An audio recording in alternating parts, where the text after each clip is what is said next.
আসসালামু আলাইকুম ওয়া রাহমাতুল্লাহি ওয়া বারাকাতুহু।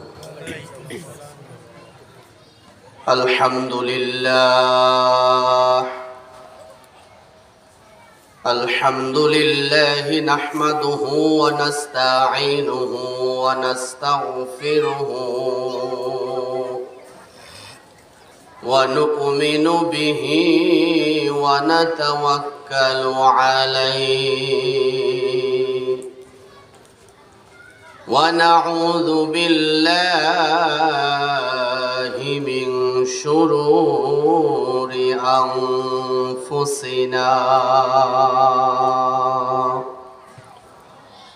ومن سيئات أعمالنا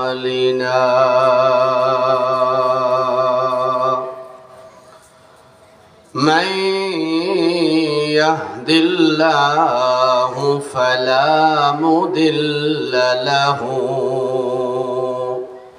ومن يضلله فلا هادي له ونشهد أن لا إله إلا الله وحده لا شريك له ونشهد أن سيدنا وحبيبنا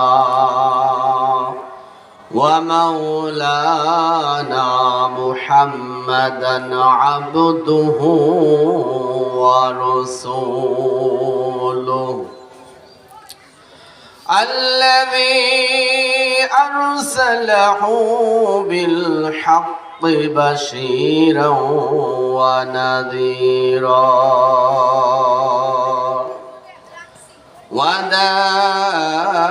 وداعيا إلى الله بإذنه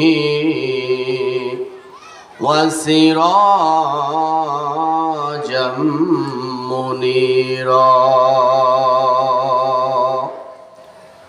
أما بعد فقد قال الله تعالى في كلامه المجيد وفي فرقانه الحميد জবান খুলে সকলে আমার সাথে পড়ুন আউযু বিল্লাহি মিনাশ শাইতানির রাজীম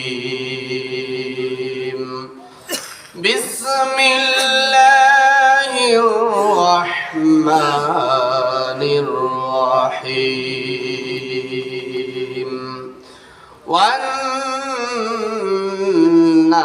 والناسعات غرقا والناشطات نشطا والسابحات سبحا فالسابقات سبقا فالمدبرات أمرا وقال تعالى في شان حبيبه ومحبوبه إن الله وملائكته يصلون على النبي يا أيها الذين آمنوا صلوا عليه وسلموا تسليما اللهم صل على سيدنا ونبينا وشفيعنا وحبيبنا ومولانا محمد صلى الله عليه وعلى آله وأصحابه وبارك وسلم زبان كل পড়ি بلغ العلا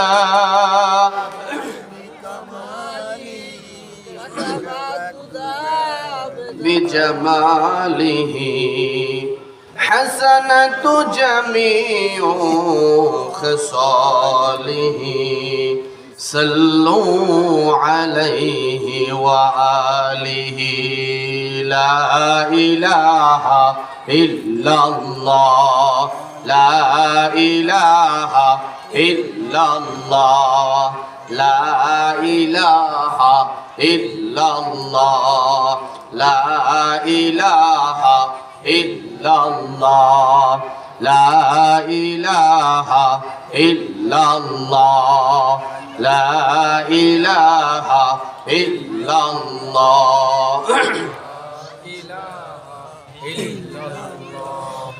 لا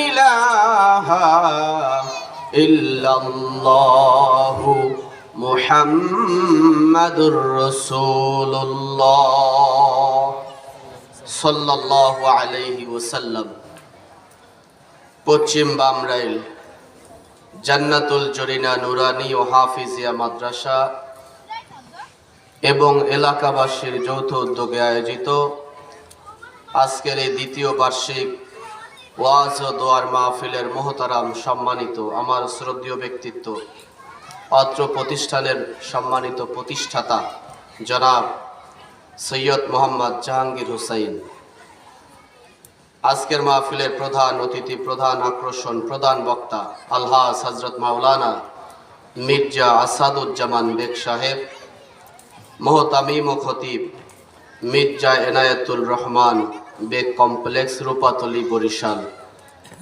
আমাদের মাঝে উপস্থিত রয়েছেন বামরাইল কেন্দ্রীয় জামে মসজিদের সম্মানিত ইমাম, অত্র প্রতিষ্ঠানের সম্মানিত মোহতামিম, আমার শ্রদ্ধেয় বন্ধুবর হাফেজ মাওলানা মোহাম্মদ রবিউল ইসলাম, রাকিবুল ইসলাম। আমার সামনে উপস্থিত রয়েছেন কোরআন প্রেমিক, ইসলাম প্রেমিক, দিন প্রেমিক, আল্লাহ পাকের মাহবুব বান্দাগণ। পর্দার অন্তরালে মাইকের লাউড স্পিকারের ধ্বনি থেকে আলোচনা শুনছেন আমার সম্মানিতা শ্রদ্ধা মা এবং বোনেরা।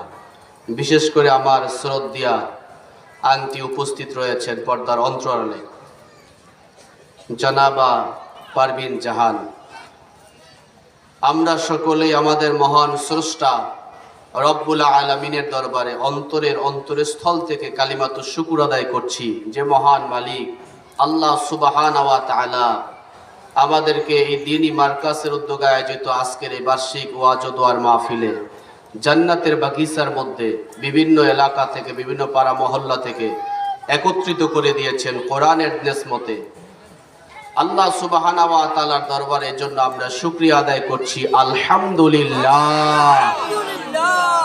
লক্ষ কোটি দুরূদ ও সালামের হাদিয়া বিশ্ব মানবতার মুক্তির দূত রহমাতাল লিল আলামিন আখিরি পয়গাম্বার, শ্রেষ্ঠ পয়গাম্বার মুহাম্মাদুর রাসূলুল্লাহ সাল্লাল্লাহু আলাইহি ওয়াসাল্লামের উপর। মুহতারাম হাজিরিন, আজকের এই মাহফিলে সর্বপ্রথম শ্রদ্ধার সাথে স্মরণ করছি এই অঞ্চলে আমি বিগত 2 বছর অবস্থানকালে যিনি আমাকে অত্যন্ত সুন্দর পরামর্শ দিয়েছিলেন, আমাকে যিনি বহুকাল থেকে প্রায় 5-7 বছর পূর্ব থেকেই আমাকে স্নেহের সাথে ভালোবাসতেন, আমার সেই প্রিয় মানুষটার কথা খুব মনে পড়ছে। মরহুম মাওলানা আসলাম খান রহিমাহুল্লাহ, আল্লাহ তাআলা তার কবরখানা জান্নাতের বাগিচা বানিয়ে দিন, আমরা বলি আমিন। গত বছর তিনি এই মঞ্চে কথা বলেছিলেন, আজকে তিনি অন্ধকার কবরের মাঝে শুয়ে রয়েছেন। দিল থেকে দোয়া করছি এবং আমার এক প্রিয় মুসল্লি, আপনাদের সকলের পরিচিত লোক, আমাদের আনিস ভাইয়ের কথা অত্যন্ত মর্মান্তিকভাবে পবিত্র রমজান মাসে অ্যাক্সিডেন্ট করে দুনিয়া থেকে বিদায় হয়েছে। আমি ওই দিন সেই জানাজায় বলেছিলাম, এখনো পুনরাবৃত্তি করি, যে এলাকার অনেক ভাইদের সাথে আমার আত্মীয়তার কোনো সম্পর্ক নাই, রক্তের কোনো সম্পর্ক নাই, তারপরেও আমরা এমনভাবে আমি 2 বছর কাটিয়েছিলাম যে আমার আপন ভাইয়ের মতো, ঠিক কিনা বলেন? আমাকেও তারা অনেক মিস করে, আমিও আমার অন্তর থেকে অনেকবার বেশি বেশি মিস করি, স্মরণ করি। যদিও আমি এখন আমার এলাকায় একটা দ্বীনি প্রতিষ্ঠান করার চেষ্টা করছি, কিন্তু এই এলাকার ভাইদের আন্তরিকতা, এখান থেকে আমাকে অনেক বড় টাকা পয়সা দিছে এমনটাও নাই, হাদিয়া তোহফা দিয়া পকেট ভরে দিছে তাও নাই, কিন্তু আন্তরিকতা ভালোবাসা এতটাই দিয়েছে যে 1000 লক্ষ টাকার চাইতে অনেক বেশি পেয়েছি, বলি আলহামদুলিল্লাহ। টাকা পয়সা ধন সম্পদ আজ আছে কাল নাই, জোরে বলেন ঠিক কিনা? কিন্তু এই যে আন্তরিকতা, এই যে ভালোবাসা, এই হৃদ্রতা, এটা কখনো ভোলার মতো নয়, শেষ হওয়ার মতো নয়, জোরে বলেন ঠিক কিনা? আল্লাহ তাআলা এই ভালোবাসার উত্তম বিনিময় আমরা কেউ কাউকে দুনিয়াতে দিতে পারবো না, আমাদেরকে আল্লাহ তাআলা আখিরাতে দিয়েবে, জোরে বলেন ঠিক কিনা? যে এক মুমিন আর এক মুমিনের সাথে হৃদ্রতা, ভালোবাসার সম্পর্ক, এটা শুধু দুনিয়াতেই সৌন্দর্য, দুনিয়াতেই উপভোগ করার বিষয় নয়, এর দ্বারা আখিরাতের জিন্দেগিতেও ফায়দা আছে, বলি আলহামদুলিল্লাহ। দুনিয়াতে কোনো ফাসেক ফুজ্জারের সাথে সম্পর্ক থাকলে কিয়ামতের ময়দানে কোনো কাজে আসবে না।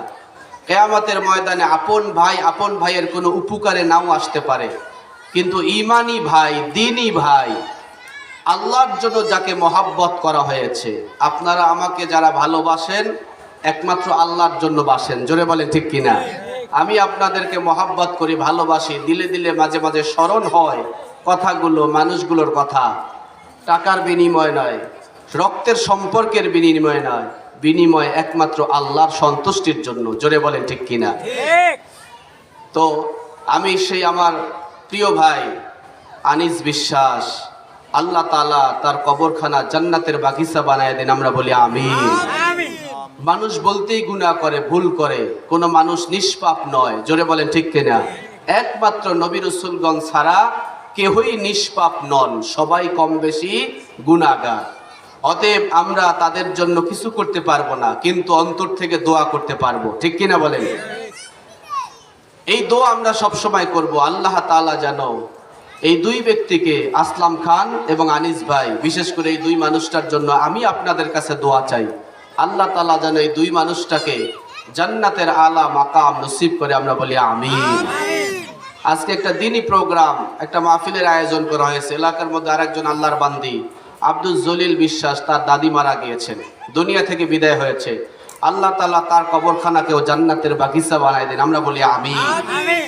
মুহতারাম হাজরিন, আমি আপনাদের সামনে কোরআনুল কারীম থেকে 114টা সূরার মধ্যে আমপাড়ার অংশ থেকে 30 পারা থেকে একটা সূরার অল্প কিছু অর্থাৎ 5টি আয়াতে কারিমা তেলাওয়াত করেছি। আমার যতটুকু সময় পাই আমরা এই কোরআনুল কারীমের এই সূরার আলোকে কথা বলবো ইনশাআল্লাহ। কোরআন সুন্নাহর এই মাহফিলগুলো হচ্ছে একটা দ্বীনি তালিম আর তরবিয়তের জায়গা।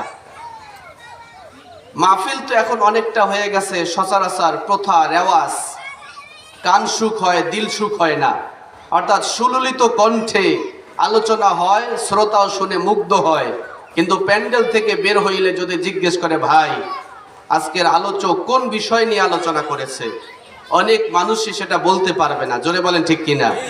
এমনকি অনেক বক্তারাও আছে যে বক্তা প্যান্ডেল থেকে বের হইলে যদি জিজ্ঞেস করি ভাই আজকে কোন বিষয় আলোচনা করছেন, সে বিষয়বস্তু নির্দিষ্ট করে বলতে পারবে না, কারণ এখান থেকে কতটুকু, ওখান থেকে কতটুকু, জোরে বলেন ঠিক কিনা?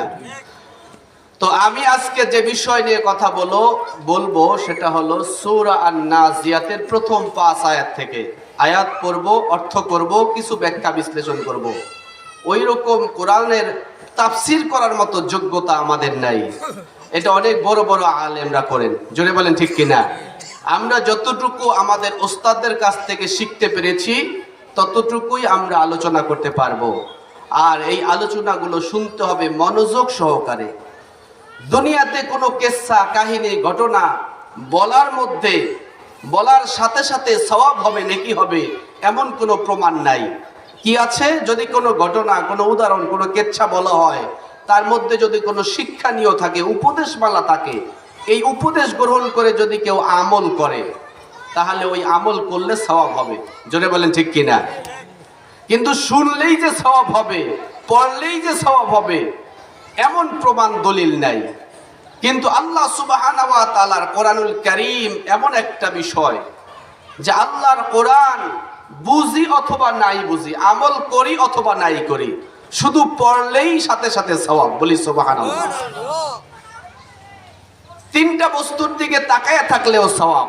এক নম্বর, মা বাবার দিকে।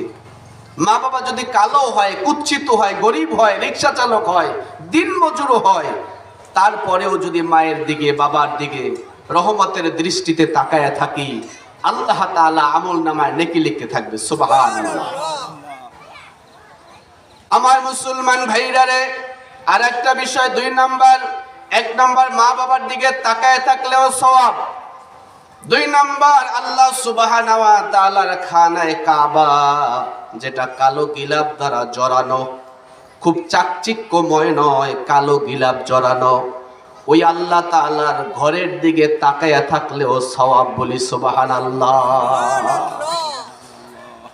আমার ভাইরা, তিন নাম্বার হচ্ছে আল্লাহ সুবহানাহু ওয়া তাআলার কোরআনুল কারীম পড়তে পারি অথবা নাই পারি, বুঝতে পারি অথবা নাই পারি, যদি আল্লাহর কালামের দিকে তাকায়াও থাকি, তারপরেও আমার আপনার আমল নামায় নেকি। বলি সুবহানাল্লাহ। আল্লাহর পয়গম্বর বলেছেন, কোরআনুল কারীমের একটা হরফ যে ব্যক্তি উচ্চারণ করবে, আলিফ, আলিফ বলার সাথে সাথে আমার ডান কাঁধের ফেরেশতা 10টা নেকি লিখে দিয়েছে। বলি সুবহানাল্লাহ।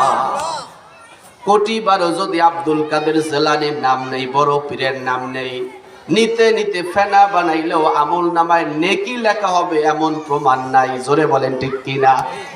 হ্যাঁ, তার জিন্দেগি আলোচনা করে পড়ে বুঝে যদি আমল করতে পারি, তার মতো যদি ওইভাবে আমল করতে পারি, তাহলে নেকি জমা হবে। জোরে বলেন ঠিক কিনা? কিন্তু আমার মুসলমান ভাইরা রে, আল্লাহ সুবহানাহু ওয়া তাআলার কোরআনুল কারীম এমন একটা বস্তু, তাকায় থাকলেও নাকি এক হরফে কমপক্ষে 10টা নেকি আমল নামায় জমা হবে। এই যে এখন আমি আলোচনা করছি, আপনারা শুনছেন, শুধুমাত্র কেবলমাত্র একটা আয়াতে কারিমা যদি আমি বলি, অর্থ অনুবাদ করি, এই বলা আর শোনার মধ্যে, শেখার মধ্যে এক আয়াতের বিনিময়ে আল্লাহ তাআলা কি সওয়াব দিবে? আল্লাহর পয়গম্বর বলেন, রাতের কিছু অংশ অথবা কোরআনুল কারীমের একটা আয়াতে কারিমা যদি কোনো বান্দা শিখে, আমল করা পরের কথা, শুধু যদি শিখে, এই শেখার বিনিময়ে আল্লাহ তাআলা সহস্র রাকাত, 1000 রাকাত নফল নামাজের সওয়াব দান করবে। সুবহানাল্লাহ। কয় হাজার রাকাত? 1000 রাকাত শুধু শিখলে, তারপরে আমলে পরিণত করলে তো আরো বেশি। জোরে বলেন ঠিক কিনা? অতএব সেই কোরআনুল কারীমের কথা শুনতে হবে মনোযোগ সহকারে। আল্লাহ তাআলা কোরআনুল কারীমের মধ্যে বলে দিয়েছেন, ওয়া ইযা কুরিয়াল কুরআনু ফাসতামিউ লাআল্লাকুম তুরহামুন। আল্লাহ বলেন, যখন তোমাদের সামনে কোরআনের কথা বলা হয়, কোরআনের আলোচনা হয়, কোরআনের তেলাওয়াত হয়, আর তুমি যদি ওই মজলিসে, ওই জায়গায় উপস্থিত থাকো, আল্লাহ পাক বলছেন তুমি তোমার দিলের কান দিয়া মনোযোগ সহকারে শ্রবণ করো। সুবহানাল্লাহ। 2 নাম্বার, তুমি চুপ থাকো। কি থাকো? যদি অন্তরের কান দ্বারা, দিলের কান দ্বারা যদি মনোযোগ সহকারে শ্রবণ করো, আর যদি চুপ থাকো, আল্লাহ বলেন লাআল্লাকুম তুরহামুন, তাহলে তোমার উপর রহমত নাজিল হবে। সুবহানাল্লাহ। অতএব আমার ভাইরা, অল্প সময়, যতটুকু সময় পাই কথা বলবো আল্লাহ সুবহানাহু ওয়া তাআলার কোরআনুল কারীমের আলোকে, সুন্নাহর আলোকে। এই জন্য বলছি, কোরআন সুন্নাহর আলোকে কথা হলে মনোযোগ সহকারে শ্রবণ করা ওই মানুষগুলার জন্য ওয়াজিব হইয়া যায়। অবশ্যই পালনীয়। চুপ থাকা লাগবে, মনোযোগ সহকারে শুনতে হবে। এই শোনার মধ্যেও সওয়াব, আমলে পরিণত করার জন্যই চেষ্টা করা লাগবে। জোরে বলেন ঠিক কিনা? আমার ভাইরা, আমি এই জন্য, এটা হলো একটা ক্লাসের মতো। এখন আমি ছোট হই অথবা বড় হই, আমি হলাম ওস্তাদ বা শিক্ষক। আপনারা শ্রবণ করতে আসছেন, আপনারা এখন ছাত্র, তলেবে ইলম। কোন ইলম? তলেবে ইলম, জ্ঞান অন্বেষণকারী। জ্ঞান অন্বেষণ করার জন্য তলেবে ইলম হইয়া ঘর থেকে বের হয়েছেন। আল্লাহ সুবহানাহু ওয়া তাআলার হাবিব বলেন, যে ব্যক্তি জ্ঞান অন্বেষণ করার জন্য ঘর থেকে বের হইয়া কোন রাস্তা অতিক্রম করে, সে যেন আল্লাহ তাআলার জান্নাতের রাস্তা অতিক্রম করে। সুবহানাল্লাহ। আল্লাহর পয়গম্বর বলেন, ইলমে দ্বীন অর্জন করার জন্য যে মানুষগুলো চেষ্টা করে, আল্লাহ সুবহানাহু ওয়া তাআলার হাবিব বলেন, ওই মানুষগুলোর জন্য আল্লাহর কুল কায়নাতের সমস্ত মাখলুকাত দোয়া করে। সুবহানাল্লাহ। গর্তের পিপিলিকা থেকে শুরু করে সমুদ্রের মাছ পর্যন্ত ওই মানুষগুলোর জন্য, ওই তলেবে ইলমদের জন্য মাগফিরাতের দোয়া করে। সুবহানাল্লাহ। অতএব আপনার এখন জ্ঞান অন্বেষণকারী। অতএব আমি কোনো কিছু জিজ্ঞেস করলে জবান খুলে উচ্চারণ করে জবাব দিতে হবে। রাজি আছেন ইনশাআল্লাহ? তাহলে আমি বুঝতে পারবো যে আমার কথাগুলো আপনারা বুঝতেছেন। বুঝাইতে পারলাম? এজন্য আমি যেখান থেকে কথা বলবো, আমি কোরআনুল কারীমের 114টা সূরার মধ্যে ক্রমিক সংখ্যা অনুযায়ী ৭৯ নম্বর সূরা তেলাওয়াত করেছি। কত নাম্বার? ৭৯ নম্বর সূরা, ক্রমিক সংখ্যা অনুযায়ী।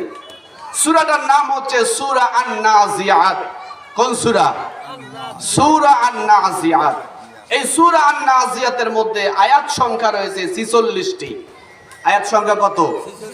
আয়াত সংখ্যা রয়েছে 46টি। এই সূরা আন-নাজিআতের মধ্যে রুকু রয়েছে 2টি। এই সূরা আন-নাজিআত রাসূলুল্লাহ সাল্লাল্লাহু আলাইহি সাল্লামের হিজরতের পূর্বে নাজিল হয়েছে, যার কারণে বলা হয় সূরাটাকে মাক্কি, অর্থাৎ মক্কায় অবতীর্ণ হয়েছে। এই হলো সূরার সংক্ষিপ্ত পরিচিতি। মনে থাকবে তো ইনশাআল্লাহ?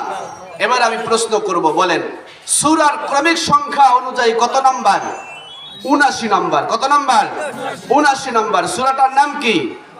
সূরা আন-নাজিআত। আমি যেই আয়াতে কারিমা তেলাওয়াত করেছি, যেই সূরা থেকে, সূরার নাম সূরা আন-নাজিআত।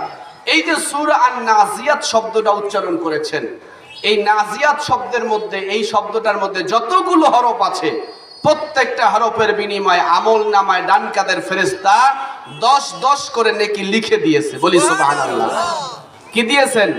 লিখে দিয়েছেন। লিখবে না লিখে দিয়েছেন? লিখে দিয়েছেন।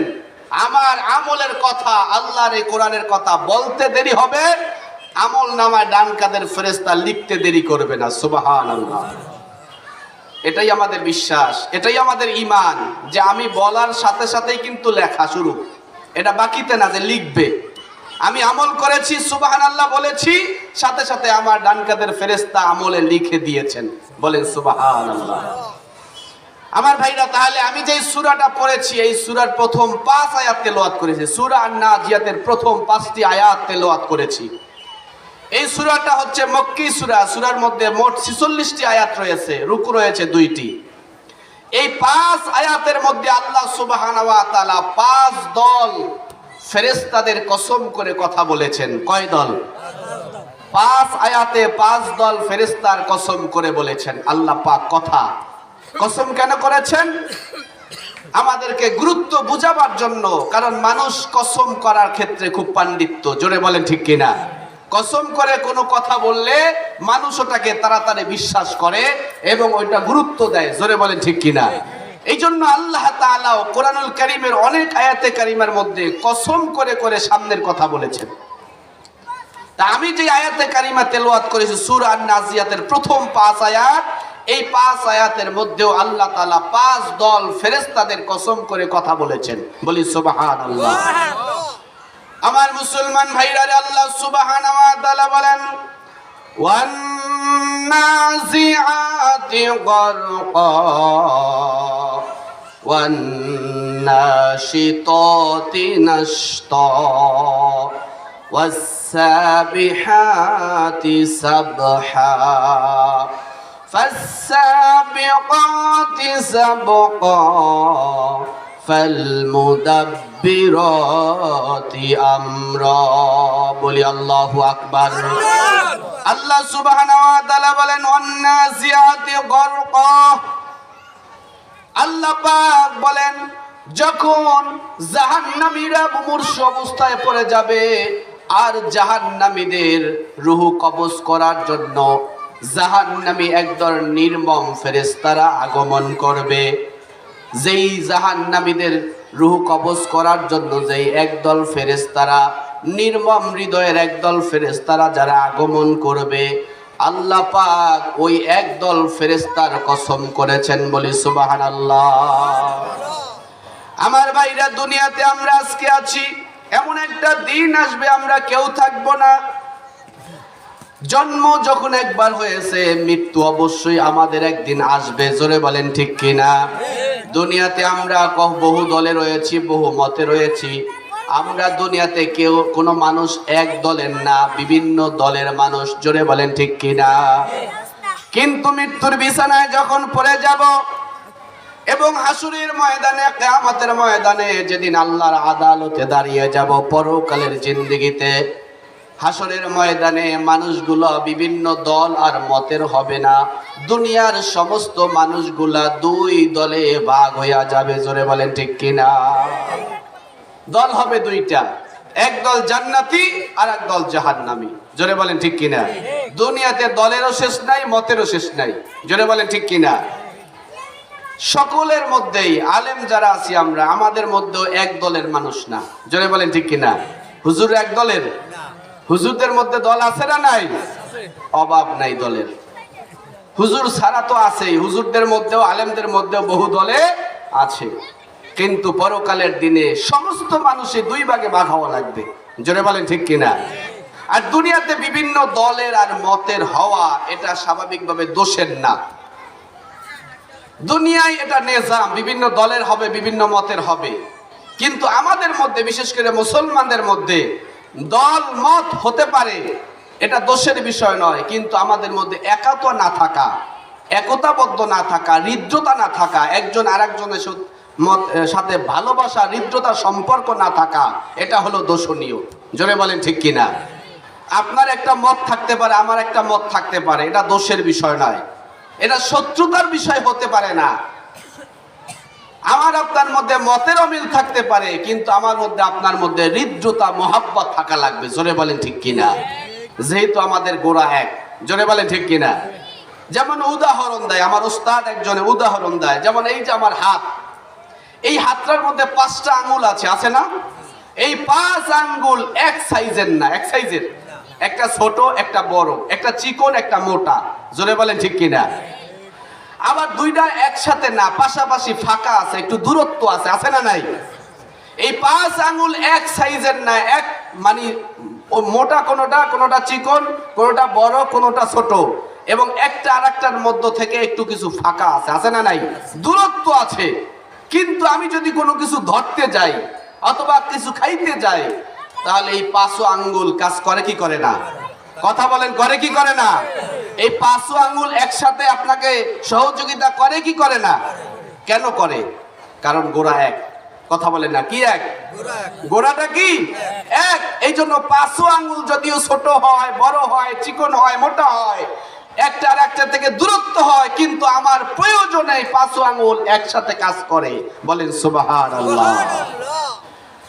আমার মুসলমান ভাইরা রে, আমাদের কোরআন এক, হাদিস এক, বিশ্ব নবী রাহমাতাল লিল আলামিন এক, আমাদের আল্লাহ সুবহানাহু ওয়া তাআলা এক। জোরে বলেন ঠিক কিনা? আমরা যদি এইভাবে বিভিন্ন দলের থাকি, মতের থাকি, সমস্যা নাই। যদি আমরা মৌলিকভাবে হৃদ্রতার দিকে, মহাব্বতের দিকে, একতাবদ্ধর দিকে যদি ঐক্যবদ্ধ থাকতে পারতাম, তাহলে বাংলার জমিনে নয়, পৃথিবীতে আলেম আর ইসলামের বিরুদ্ধে কথা বলার মতো দুঃসাহস কোন জালেম দেখাইতো না। জোরে বলেন ঠিক কিনা?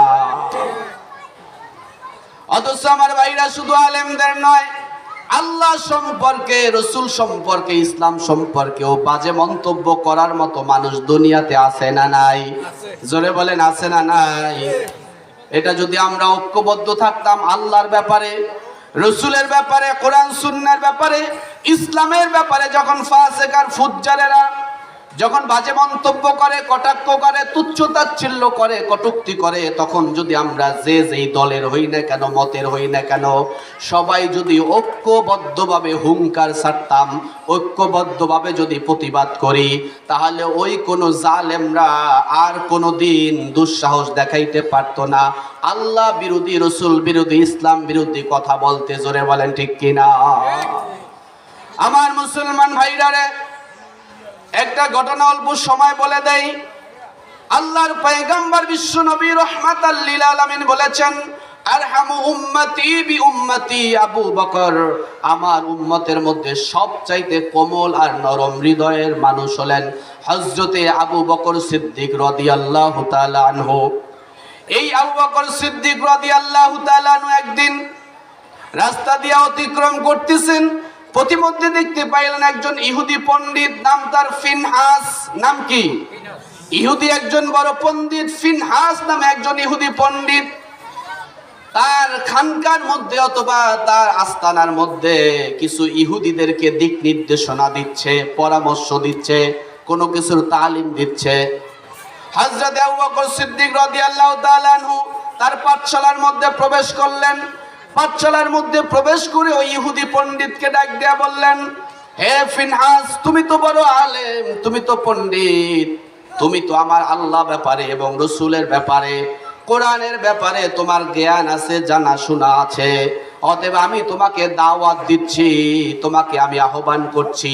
তুমি যেহেতু আলেম, তুমি সব জানো, অতএব তুমি আমার আল্লাহর কোরআনের উপর ঈমান আনো, রসুলের উপর ঈমান আনো এবং আল্লাহ সুবহানাহু ওয়া তাআলার উপরে তুমি ঈমান আনো।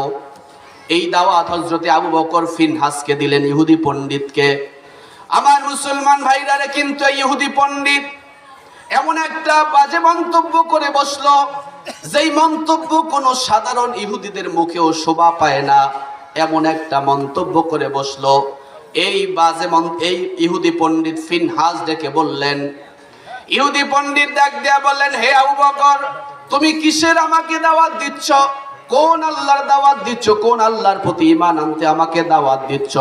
তোমার আল্লাহ এতটাই হতদরিদ্র, এতটাই গরিব, বলেন নাউজুবিল্লাহ, এতটাই গরিব, এতটাই অসহায় যে তোমাদের আল্লাহ আমাদের কাছে ঋণ চায়, বলেন নাউজুবিল্লাহ। আমাদের কাছে করজ চায়, ঋণ চায়। তোমার আল্লাহ এতটাই গরিব, এতটাই হতদরিদ্র, বলেন নাউজুবিল্লাহ। আবু বকর রাদিয়াল্লাহু তাআলা সব চাইতে কোমল দিল ওয়ালা মানুষ, নরম হৃদয়ের মানুষ।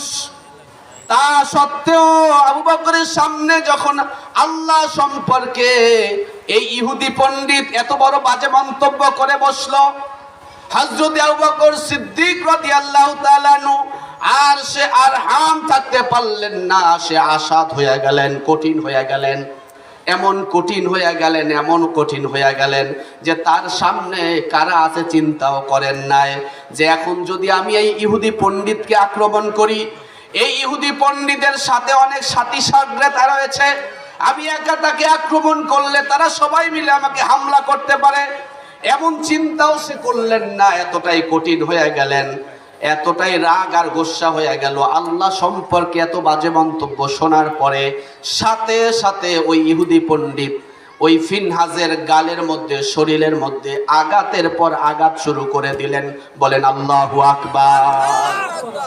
সবচাইতে কোমল হৃদয়ের মানুষ, আল্লাহর পয়গম্বর বলেছেন, আরহামু উম্মতি বি উম্মতি আবু বকর, আমার উম্মতের মধ্যে সবচাইতে নরম আর কোমল হৃদয়ের মানুষ হচ্ছেন আবু বকর। অথচ সেই আবু বকর এতটাই রাগ হয়ে গেলেন, কঠিন হয়ে গেলেন যে কাউকে পরোয়া করলেন না, ইহুদি পণ্ডিতকে এমন ভাবে আঘাত করা শুরু করলেন, একেবারে তার শরীরের মধ্যে, চেহারার মধ্যে রক্তাক্ত হয়ে গেল। এবার ডেকে বললেন, হে আহাম্মক, এ পাপিষ্ঠ নরাধম, তোর মাঝে আর আমার পয়গম্বর মুহাম্মদুর রাসূলুল্লাহ সাল্লাল্লাহু আলাইহি সাল্লামের মাঝে যদি কোনো সন্ধি না হইতো, চুক্তি না হতো, তাহলে আজকে আমি তোর দেহ থেকে মাথাটা আলাদা করে দিতাম। আল্লাহু আকবার। আমার মুসলমান ভাইরারে তাকে আক্রমণ করে উপস্থিত সবাই হতভম্ব হয়ে গেল, কিছুই করতে পারলো না, তাজ্জুব হয়ে গেল। কাজটা করলো কি? এরা ইয়তবম্ব আর অবাক হয়ে তাকায় রইল। আবু বকর তাকে আক্রমণ করলে এই কথা বলে তিনি চলে গেলেন। এবার ওই ফিনহাস উঠে বসলো, বৈশা চিন্তা করলো, হায় রে, আমাকে এমন ভাবে আঘাত করলো, আমি কার কাছে বিচার নিয়ে যাব? বিশ্ব নবী মুহাম্মদ রাসূলুল্লাহর পরে সবচাইতে পাওয়ারফুল ব্যক্তি হলো এই আবু বকর। অতএব এই আবু বকরের বিচার আমি কার কাছে নেব? একমাত্র মুহাম্মদ ছাড়া আর কেউ করতে পারবে না। জোরে বলেন ঠিক কিনা? এই অসুস্থ অবস্থায়, রক্তাক্ত অবস্থায় হাঁটি হাঁটি পা পা করে এই ইহুদি পণ্ডিত ফিনহাস বিশ্ব নবীর দরবারে চলে গেল। গিয়ে ডেকে বলল, হে মুহাম্মদ, তাকায় দেখো, তোমার আবু বকর, তোমার সাহাবী, তোমার সাথী আবু বকর আমাকে মাইরা কিভাবে রক্তাক্ত করে দিল। বিশ্বনবী ডাক দিয়া বললেন, ও ফিনহাস, তুমি ভালো করে বলো, কে আঘাত করেছে, কে আক্রমণ করেছে? আল্লাহর পয়গাম্বারও জানে আমার আবু বকর সবচাইতে কোমল হৃদয়ের মানুষ, সে কাউকে আঘাত করার মানুষ নয়। জোরে বলেন ঠিক কিনা? যদি ওমরের কথা বলে তাহলে বিশ্বাস করা যায়। এবার বিশ্বনবী ডাকিয়া বললেন, হে ফিনহাস, তুমি স্পষ্ট করে বলো, কে তোমাকে আঘাত করেছে? আল্লাহর পয়গাম্বার ডাইকা যখন বলে ফিনহাস, এবার বলে, না না, আমি ঠিকই বলছি, আবু বকরই আমাকে আঘাত করেছে। এইভাবে যখন কথোপকথন চলছে, এমন অবস্থায় বিশ্বনবীর দরবারে হযরতে আবু বকর সিদ্দিক রাদিয়াল্লাহু তাআলা আনহু এসে উপস্থিত হলেন। বলেন আলহামদুলিল্লাহ। উপস্থিত হওয়ার পরে ডাইকা বললেন, হে আবু বকর, তুমি কি এই ইহুদি পণ্ডিত ফিনহাসকে আক্রমণ করেছো? আবু বকর রাদিয়াল্লাহু তাআলা আনহু বললেন, হ্যাঁ ইয়া রাসূলুল্লাহ, আমি তাকে আঘাত করেছি, আমি নিজেই তাকে রক্তাক্ত করেছি। বলি আল্লাহু আকবার। আল্লাহর পয়গম্বর আরো আশ্চর্য হয়ে গেলে, কি বলতেছো? এবার আবু বকর সিদ্দিক ডেকে বললেন, ইয়া রাসূলুল্লাহ, ইয়া হাবিবাল্লাহ, আমি তাকে আক্রমণ করেছি, রক্তাক্ত করেছি। আপনি আশ্চর্য হয়ে গেলেন, কিন্তু আমি তাকে কেন আক্রমণ করলাম, কেন আঘাত করলাম, কেন তাকে রক্তাক্ত করেছি, সেই কথা তাকে জিজ্ঞেস করেন। এবার রাসূলুল্লাহ সাল্লাল্লাহু আলাইহি সাল্লাম জিজ্ঞেস করলেন, ফিনহাস, তোমাকে কেন সে আক্রমণ করেছে? এতক্ষণ তো খুব অভিযোগ দিয়েছিল, এবার তার মস্তক অবনত হয়ে গেল, চেহারাটা মলিন হয়ে গেল, কালো হয়ে গেল। বলতেছিল, আমি কিচ্ছু করি নাই, একেবারে খালি খালি আমনে আমনে আপনার আবু বকর আমাকে আঘাত করেছে। আর আবু বকর রাদিয়াল্লাহু তাআলা আনহু ডাইকে বলছে, ইয়া রাসূলুল্লাহ, ইয়া হাবিবাল্লাহ, আমি রাস্তা দিয়ে যাইতেছিলাম, পাঠশালার মধ্যেও তার সাথী সঙ্গীকে দিক নির্দেশনা দিচ্ছিল। আমি তাকে স্বাভাবিকভাবে দাওয়াতের মিশনের অংশ বিশেষ হিসাবে আমি ফিনহাসকে ডেকে বললাম, ফিনহাস, তুমি তো একজন বড় পণ্ডিত, একজন আলেম, তুমি তো তাওরাতের আলেম, জবুরের আলেম, তুমি তো কোরআন সম্পর্কেও জানো। অতএব তুমি আল্লাহর কোরআনের প্রতি ঈমান আনো, আমার নবীর প্রতি ঈমান আনো, আল্লাহর প্রতি ঈমান আনো। আমি তাকে কালিমার এই দাওয়াত দিয়েছি, সে কবুল করুক আর না করুক, কিন্তু সে এমন বাজে একটা মন্তব্য করে বসেছে, যে মন্তব্য করার কারণে আমি আর নিজেকে কন্ট্রোল করতে পারি নাই। বলেন সুবহানাল্লাহ। ইয়া রাসূলুল্লাহ, ইয়া হাবিবাল্লাহ, এই জালেম পাপিষ্ঠ নরাদম আমার আল্লাহ সম্পর্কে বলেছে, আমার আল্লাহ নাকি হচ্ছে গরিব, অসহায়, ফকির। বলেন নাউজুবিল্লাহ। আমার আল্লাহ নাকি ওদের কাছে ঋণ চায়, খরচ চায়, ধার চায়, এই কথা সে বলেছে, যার কারণে আঘাত করেছি। বলেন আল্লাহু আকবার। আমার মুসলমান ভাইরারে, এই কথা বলার সাথে সাথে যখন তার দিকে তাকাইছে, এবার ফিনহাস আল্লাহি তাল্লাহি ওয়াল্লাহি কসম করা শুরু করছে। এটা তো তাদের অভ্যাস। জোরে বলেন ঠিক কিনা? বলে, আমি আল্লাহি কসম করে বলতে পারি আমি এই কথা বলি নাই। সে অস্বীকার করে বসছে। আবু বকর বলতেছে, এবার সমাধান কি হবে? আল্লাহ সুবহানাহু ওয়া তাআলা কোরআনুল কারীমের সূরা আল ইমরানের 93 নম্বর আয়াত নাজিল করে দিয়েছে। বলেন সুবহানাল্লাহ। আল্লাহ সুবহানাহু ওয়া তাআলা আয়াত নাজিল করে জানায় দিলেন, লাকাদ সামিআল্লাহু কাওলাল্লাযীনা ক্বালু ইন্নাল্লাহা ফাকীরুন ওয়া নাহনু আগনিয়া। বলেন আল্লাহু আকবার। আল্লাহ সুবহানাহু ওয়া তাআলা ডেকে বললেন, ইয়া রাসূল, হে আমার পয়গম্বর, হে নবী, লাকাদ সামিআল্লাহ, আবু বকর আর ওই ইহুদির মধ্যে কি কথোপকথন হয়েছে, ওই ইহুদি কি বলেছে, এটা শুধু তারা দুইজনই শুনে নাই, শুধু আবু বকরই শুনে নাই। ওই কথা আমি আল্লাহ সুবহানাহু ওয়া তাআলা শুনেছি। সুবহানাল্লাহ। ওই জালেম বলেছে ক্বালু ইন্নাল্লাহা ফাকিরু, নিশ্চয়ই আল্লাহ হচ্ছেন গরীব, ওয়া আগনিয়া, আমরা হলাম ধনী। বলেন নাউজুবিল্লাহ। আমার মুসলমান ভাইরা, এই কথা মাধ্যমে বুঝাইতে চাইতেছি, পৃথিবীতে আল্লাহর পয়গম্বরের সবচাইতে কোমল হৃদয়ের, নরম হৃদয়ের মানুষ ছিলেন আবু বকর। আর তার সামনে যখন আল্লাহ সম্পর্কে এমন কথা বলা হয়েছে, তাকে রক্তাক্ত করেছে কঠিন হইয়া। জোরে বলেন ঠিক কিনা?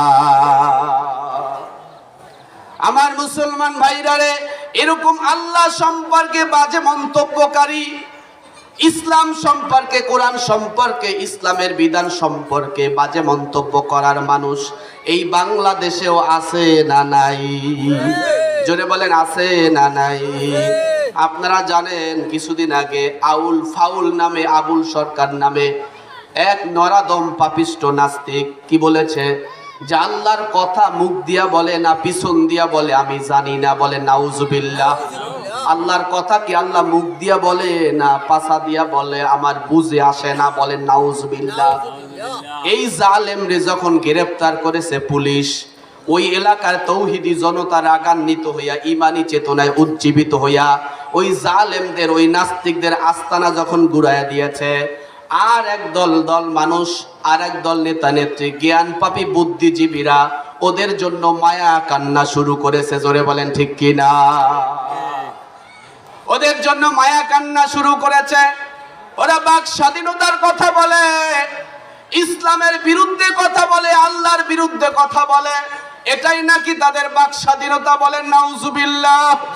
আমার ভাইরা, আমি বুঝাইতে চাইতেছি, যদি আলেমরাও যদি ঐক্যবদ্ধ থাকতো, এখনো পর্যন্ত সেই আউল ফাউল নামের এই কুলাঙ্গারের কোন বিচারের রায় হয় নাই। জোরে বলেন ঠিক কিনা? দ্বিতীয় বিশ্বের মুসলমানদের, পৃথিবীর মধ্যে দ্বিতীয় বৃহত্তর মুসলিম দেশ হলো বাংলাদেশ। 92 থেকে 96% মুসলমানের দেশ।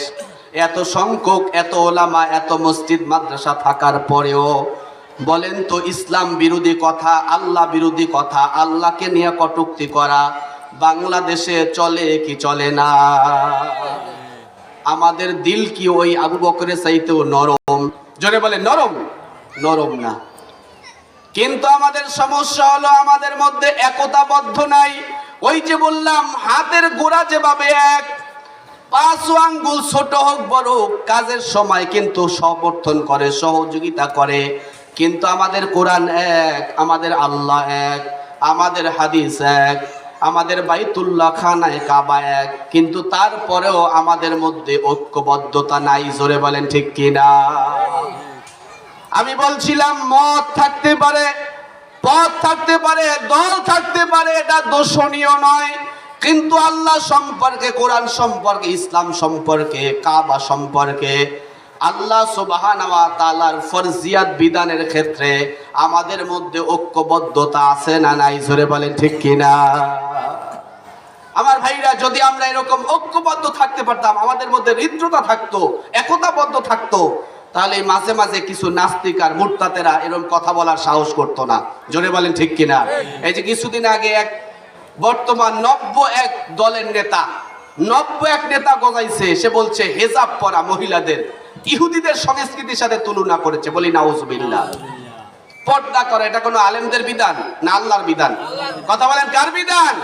অতএব পর্দার ব্যাপারে যে ব্যক্তি বাজে মন্তব্য করে, কটূক্তি করে, ওই লোকটা কি আল্লাহর দুশমন কিনা? জোরে বলেন। এই আল্লাহর দুশমনের বিদেশে পর্দা করুক না, এটা তারা কেউ জোর করে করায় না। তার বিবি যদি উলঙ্গ হইয়া রাস্তায় চলে, কেউ বাধ্য করবে না তাকে কাপড় পরাইতে। জোরে বলেন ঠিক কিনা? কিন্তু কেউ যদি কাপড় পরতে চায়, পর্দা করতে চায়, হেজাব পরতে চায়, সেই হেজাব নিয়ে, পর্দা নিয়ে বাজে মন্তব্য করা, এটা তার কোনো অধিকার নাই। জোরে বলেন ঠিক কিনা? রাষ্ট্র অধিকার দেয় নাই, ইসলাম অধিকার দেয় নাই। তারপরও কেন বলে? কারণ আমাদের ইমানি চেতনা দুর্বল। আমরা যদি ঐক্যবদ্ধ আর একতাবদ্ধ থাকি, তাহলে এই জালেমরা এরকম বাজে মন্তব্য করার দুঃসাহস দেখাইতো না। জোরে বলেন ঠিক কিনা? আমার মুসলমান ভাইরারে তাহলে বলতেছিলাম যে আমাদের দুনিয়াতে যত মতে থাকি, যত পথে থাকি, কিন্তু কিয়ামতের ময়দানে পরকালের দিনে দল হবে মাত্র দুইটা। জোরে বলেন কয়টা? দল হবে দুইটা, একটা জান্নাতি আর একটা জাহান্নামী। জান্নাতি মানুষেরও মরণ লাগবে, জান্নাতি মানুষের, জাহান্নামী মানুষেরও মরা লাগবে। জোরে বলেন ঠিক কিনা? মরণ থেকে আমরা কেউ বাঁচতে পারবো না, কিন্তু আমার আপনার মরণটা কোন অবস্থায় হবে এটাই হলো চিন্তার বিষয়। জোরে বলেন ঠিক কিনা? মরণ তো লাগবেই, মরা থেকে কেউ বাঁচতে পারবো না। জান্নাতি হই অথবা জাহান্নামী হই, মরণ অবধারিত আছে, আছে না নাই? আমার মুসলমান ভাইরা, আল্লাহ সুবহানাহু ওয়া তাআলা বলেন, ইন্নাল মাউতাল্লাযী তাফিররুনা মিনহু ফাইন্নাহু মুলাকীকুম। আল্লাহ সুবহানাহু ওয়া তাআলা বলেন, যে মৃত্যু থেকে তোমরা পলায়ন করছো, যে মৃত্যু থেকে তোমরা পালিয়ে পালিয়ে বেড়াবার চেষ্টা করছো, সেই মৃত্যু তোমাদেরকে একদিন অবশ্যই গ্রাস করবে। অবশ্যই মৃত্যু তোমার সাথে একদিন মোলাকাত করবেই করবে। জোরে বলেন ঠিক কিনা? আমার ভাইরা, এরপরে আল্লাহ সুবহানাহু ওয়া তাআলা আরো বলেন, আইনামা তাকুনু ইউদরিকুমুল মাউতু ওয়ালাউ কুনতুম ফি বুরুজিম মুশাইয়াদা। আল্লাহ সুবহানাহু ওয়া তাআলা বলেন, তোমরা যেখানেই থাকো না কেন, যে অবস্থায় থাকো না কেন, যত ক্ষমতার মালিক হও না কেন, যত অর্থের মালিক হও না কেন, যেখানেই থাকো না কেন, মৃত্যু তোমাদেরকে পেয়ে বসবেই বসবে। মৃত্যু তোমার সাথে দেখা হবেই হবে। যদিও তুমি লোহার দুর্গ নির্মাণ করে সেই দুর্গের মধ্যে নিজেকে লুকিয়ে রাখো, লোহার দুর্গ নির্মাণ করেও যদি আমি নিজেকে লুকায় রাখি, সেই জায়গার মধ্যেও গিয়ে মৃত্যু আমাকে আক্রমণ করে বসবে। জোরে বলেন ঠিক কিনা? আমার ভাইরা, এরপরে আল্লাহ সুবহানাহু ওয়া তাআলা বলেন, ওয়াজাআত সাকরাতুল মাউতি বিল হক যালিকা মা কুনতা মিনহু তাহিদ। আল্লাহ সুবহানাহু ওয়া তাআলা বলেন, মৃত্যু যন্ত্রণা নিশ্চয়ই আসবে। মৃত্যু যন্ত্রণা তোমার অবশ্যই একদিন না একদিন আসবে। যে মৃত্যু থেকে পালাইয়া বাঁচার জন্য তাল বাহানা করছো, তাল বাহানা করে পালাবার চেষ্টা করছো, ও বান্দা, মৃত্যু তোমার অবশ্যই একদিন নির্দিষ্ট সময় আসবেই আসবে। জোরে বলেন ঠিক কিনা? আমার ভাইরা, মৃত্যু তো আসবে, কিন্তু কোন অবস্থায় আসবে? নেককার অবস্থায় নাকি গুনাহগার অবস্থায়? আল্লাহ সুবহানাহু ওয়া তাআলা বলেন, ওয়ান নাযিআতি গরকা। আল্লাহ পাক শপথ করে বলেন, ওই ফেরেশতাদের শপথ। আল্লাহ পাক বলেন, যারা নির্মম ভাবে জাহান্নামীদের রূহটা কবজ করে নিয়ে যাবে, ওই একদল ফেরেশতার কসম আল্লাহ তাআলা সূরা আন-নাজিয়াতের এই প্রথম আয়াতে করেছেন। আমার ভাইরা, জাহান্নামীদের মৃত্যু হবে, কিন্তু মৃত্যুটা স্বাভাবিকভাবে হবে না। দুনিয়াতে যা অপকর্ম করেছে, যা গুনার কাজ করেছে, যা পাপাচারী করেছে, সব কিছুর একটা শাস্তি মৃত্যু থেকেই শুরু হয়ে যাবে। জোরে বলেন ঠিক কিনা? আমার ভাইরা, আল্লাহ সুবহানাহু ওয়া তাআলা বলেন, আল্লাহর পয়গম্বর বলেন, যখন জাহান্নামী মানুষগুলো, পাপাচারী মানুষগুলো, গুনাহগার মানুষগুলো মৃত্যুর সময় ঘনিয়ে আসবে, মৃত্যুর বিছানায় শুয়ে যাইবে, আল্লাহর পয়গম্বর বলেন, আল্লাহ পাকের রহম, আল্লাহ পাকের জাহান্নামী ফেরেশতারা আগমন করবে। জাহান্নামী ফেরেশতারা আইসা ওই জাহান্নামী মানুষটাকে সর্বপ্রথম একটা জাহান্নামের, একটা জান্নাতের ভিডিও তার সামনে ওপেন করে দিবে। কি করবে? জাহান্নামীরা যখন মৃত্যুর বিছানায় শুয়ে যাবে, জাহান্নামী ফেরেশতারা এসে সর্বপ্রথম তাকে জান্নাতের একটা নাজ নিয়ামত পূর্ণ ভিডিও, একটা ছবি, একটা ফটো ওপেন করে তাকে দেখানো হবে। ডেকে বলা হবে, হে বান্দা, এ পাপিষ্ঠ প্রাণবায়ু, তুমি যদি নেক কাজ করতা, তুমি যদি দিনের কাজ করতা, তুমি যদি 5 ওয়াক্ত সালাত আদায় করতা, তুমি যদি ন্যায় ইনসাফের পক্ষে থাকতা, তুমি যদি ইকামতের দিনের কাজ করতা, তুমি যদি আল্লাহ এবং তার রাসূলের নীতি অনুযায়ী চলাফেরা করতা, তাকায় দেখো, তাহলে তোমাকে এত সুন্দর সুরম্ভ এই জান্নাতের বাড়ি তোমাকে দান করা হইতো। সুবহানাল্লাহ। হে নাফরমান, তুমি তো জান্নাতের কাজ করো নাই, তুমি তো 5 ওয়াক্তের সালাতের এক ওয়াক্ত আদায় করো নাই। তোমার কাছে আল্লাহু আকবারের ধ্বনি বিরক্ত বোধ হয়েছে দুনিয়ার মাঝে। দুনিয়ার কত স্লোগান তোমার সামনে দেওয়া হয়েছে, সব স্লোগানই তোমার পছন্দ হয়েছে, ভালো লেগেছে, কিন্তু নারায়ে তাকবীর আল্লাহু আকবার শুনলেই তোমার মেজাজ গরম। জোরে বলেন ঠিক কিনা? গণতান্ত্রিক রাষ্ট্র কায়েম করব, সমাজতান্ত্রিক রাষ্ট্র কায়েম করব, ধর্ম নিরপেক্ষ রাষ্ট্র কায়েম করব, কোনো সমস্যা নাই, নেতার মাথা ঠান্ডা। কিন্তু যখনই বলা হবে আল্লাহর জমিন, আল্লাহর আসমান, গোটা কুল কায়নাত হচ্ছে আমার আল্লাহর, অতএব আল্লাহর বিধান দ্বারাই সমাজ পরিচালিত হবে, রাষ্ট্র পরিচালিত হবে, আল্লাহর কোরআন দ্বারা সংসদ পরিচালিত হবে, এই কথা বললেই তখন সে ধর্ম ব্যবসায়ী। জোরে বলেন ঠিক কিনা? তখন এসে হয়ে যাবে জঙ্গিবাদী। জোরে বলেন ঠিক কিনা? তখনই হয়ে যাবে সে ধর্মান্ধ। জোরে বলেন ঠিক কিনা? আল্লাহর ফেরেশতারা ডেকে বলবে, হে পাপিষ্ঠ প্রাণবায়ু, সারা বছর তুমি নামাজ পড়ো নাই, দিন অনুযায়ী চলো নাই, তোমার মাথায় টুপি ছিল না, গায়েও লম্বা জামা ছিল না, কিন্তু নির্বাচন আসলে ভোট চাওয়ার জন্য মসজিদের মিম্বারের কাছে যায় দাঁড়াইছিলা, মাহফিলের স্টেজে দাঁড়াইছিলা। জোরে বলেন ঠিক কিনা? তখন সুন্দর টুপি, সুন্দর পায়জামা, সুন্দর জামা পরে এরপরে তুমি দাঁড়াইছো দোয়া চাওয়ার জন্য, ভোট চাওয়ার জন্য, সেটা তোমার ধর্ম ব্যবসায়ী হয় নাই। কিন্তু যখন কোন কোরআনের ধারক আর বাহকেরা বলেছে আল্লাহর কোরআন দ্বারা সমাজ পরিচালিত করতে চাই, তখনই তাকে বলেছো ধর্ম ব্যবসায়ী। জোরে বলেন ঠিক কিনা? আল্লাহ সুবহানাহু ওয়া তাআলার ফেরেশতারা ডেকে ডেকে এইভাবে বলতে থাকবে। শুধু কি বলতেই থাকবে না আরো কিছু করবে? জোরে বলেন, আরো কিছু করবে? আরো কিছু করবে। আল্লাহ সুবহানাহু ওয়া তাআলা কুরআনুল কারীমের মধ্যে বলেছেন, সূরা আনআম 93 নম্বর আয়াত। কত আয়াত?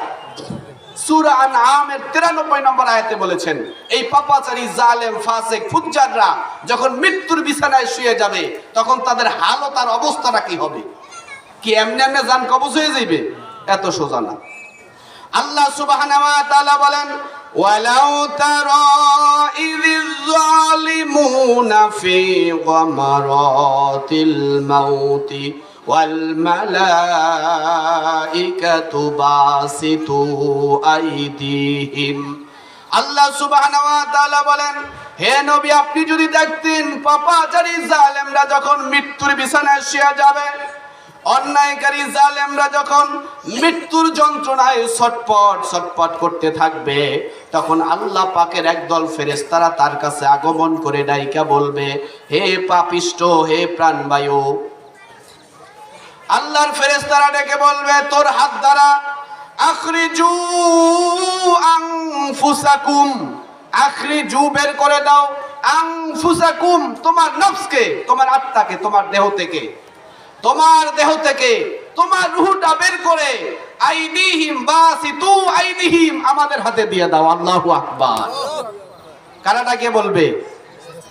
আল্লাহর ফেরেশতারা ডেকে বলবে, আর একজন দুইজন নয়, অসংখ্য ফেরেশতারা আসবে, মানব বন্দরের মতো লাশের চারিদিকে ঘেরাও দিয়ে দাঁড়ায় যাইবে, পলায়া যাবার, ভাগিয়া যাবার কোনো সুযোগ থাকবে না। জোরে বলেন ঠিক কিনা? নেতা নেত্রীর হেলোতে কাজ হবে না, কোন দলের কোন বড় নেতা কোনো কিছু ওই দিন পরোয়া ফেরেশতারা করবে না। জোরে বলেন ঠিক কিনা?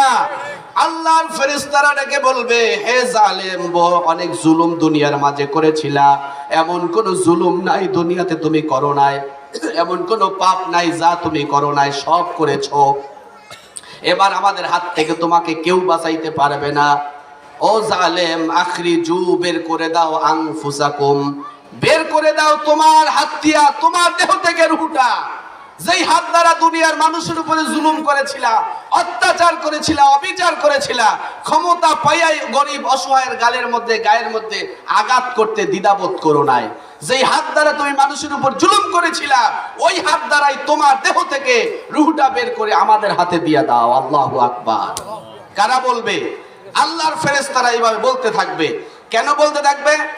আল্লাহ সুবহানাহু ওয়া তাআলা বলেন, اليوم تجزون عذاب الهون بما كنتم تقولون على الله غير الحق وكنتم عن آياته تستكبرون। আল্লাহ সুবহানাহু ওয়া তাআলার ফেরেশতারা বলবে, কারণ তুমি আল্লাহ সুবহানাহু ওয়া তাআলার অনেক আয়াতকে তুমি অস্বীকার করেছো, মিথ্যা প্রতিপন্ন করেছো। আল্লাহ সুবহানাহু ওয়া তাআলার আয়াতকে অসত্য বলেছিলা, অস্বীকার করেছিলা, যার প্রতিদান স্বরূপ তোমাকে আজকে এই লাঞ্ছনাদায়ক আযাব ভোগ করা লাগবে। বলেন আল্লাহু আকবার।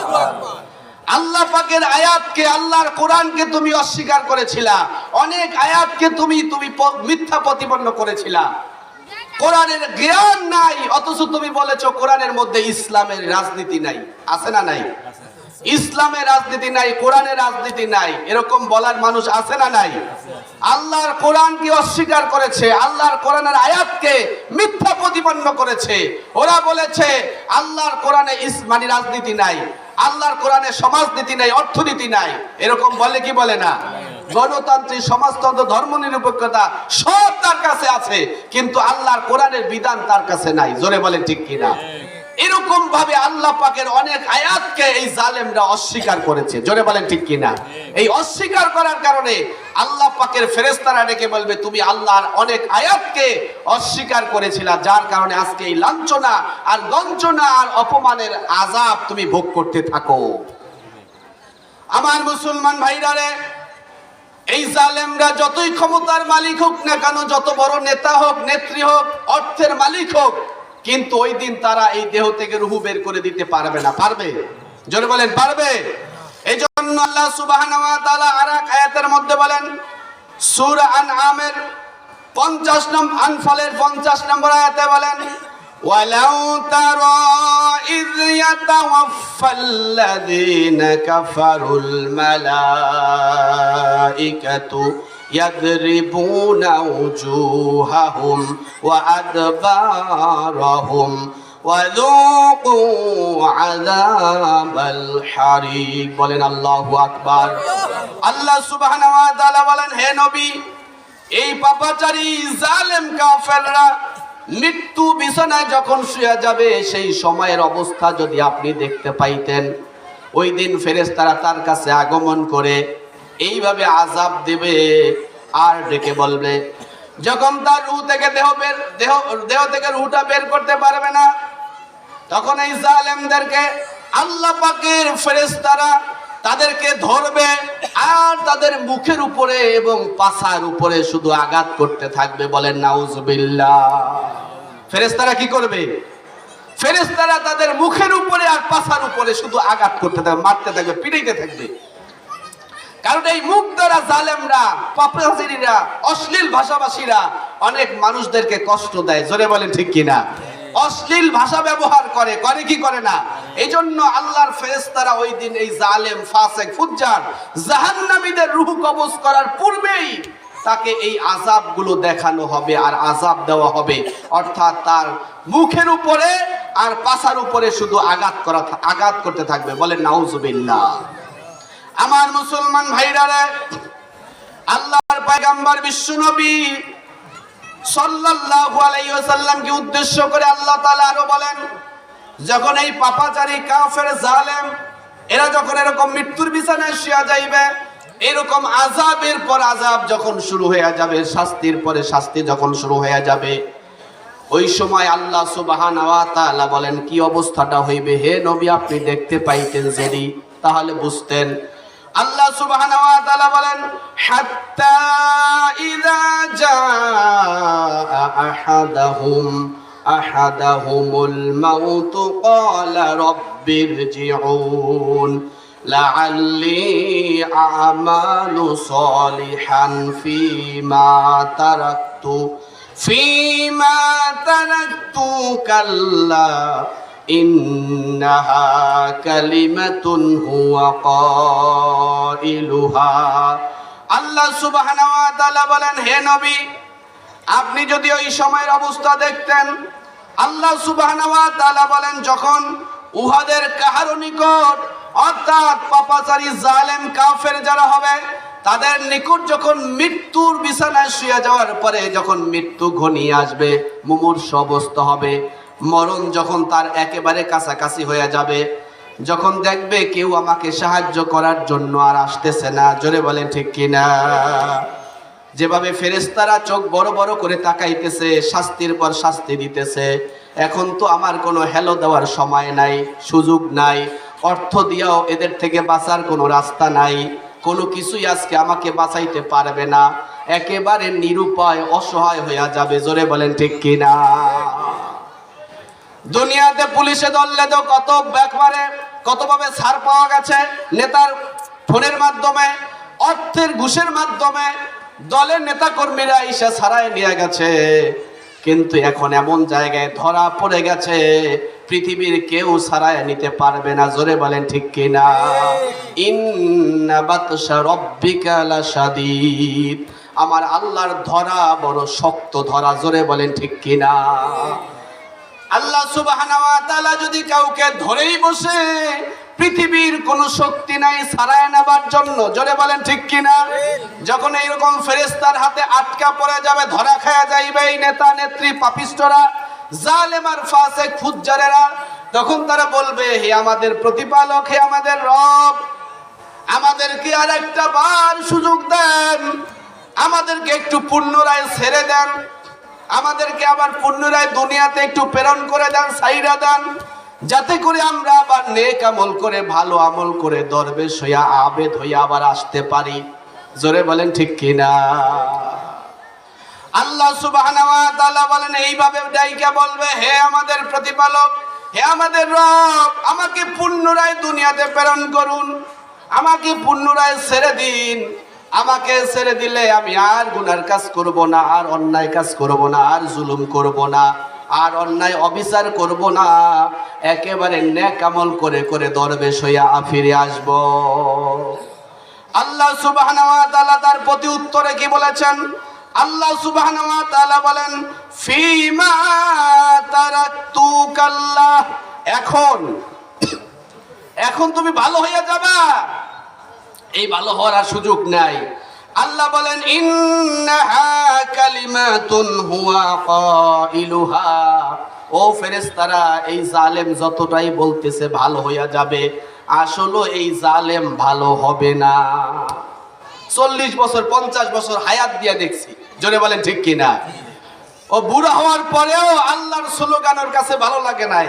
অনেক জালেমরা এরকম স্টেজে বসে থাকে, যখন আলোচকরা আল্লাহু আকবার স্লোগান দিতে বলে তখন তার কাছে বিরক্ত লাগে, বলে নাউজুবিল্লাহ।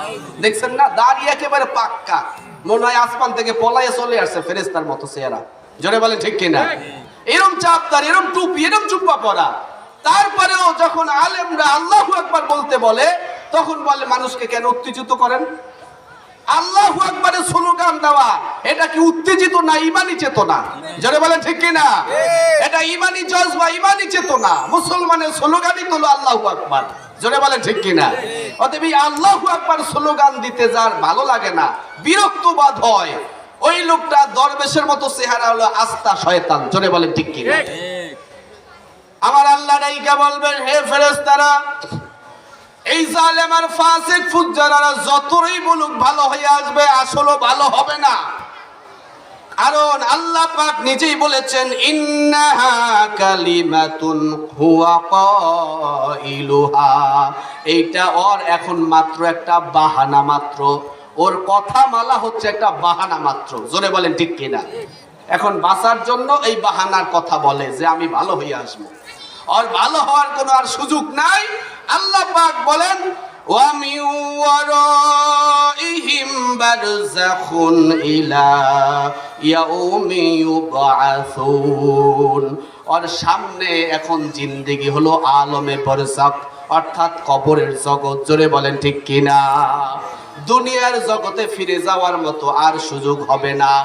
এই আজরাইলের হাত থেকে, ফেরেশতাদের হাত থেকে বাইসা ছাড়া পাইয়া পুনরায় ফিরে যাওয়া ওর জন্য আর সম্ভব হবে না। জোরে বলেন ঠিক কিনা?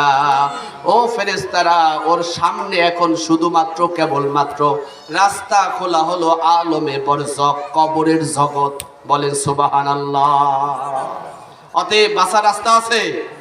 এই যে এতক্ষণ আমি যে আলোচনা করলাম যে এরকম অবস্থা তৈরি হবে কাদের?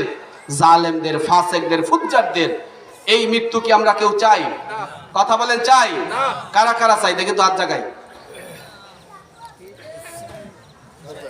বুঝতে পারে নাই, আলহামদুলিল্লাহ। তাইলে আমার আলোচনা বুঝতেছেন তো ইনশাআল্লাহ?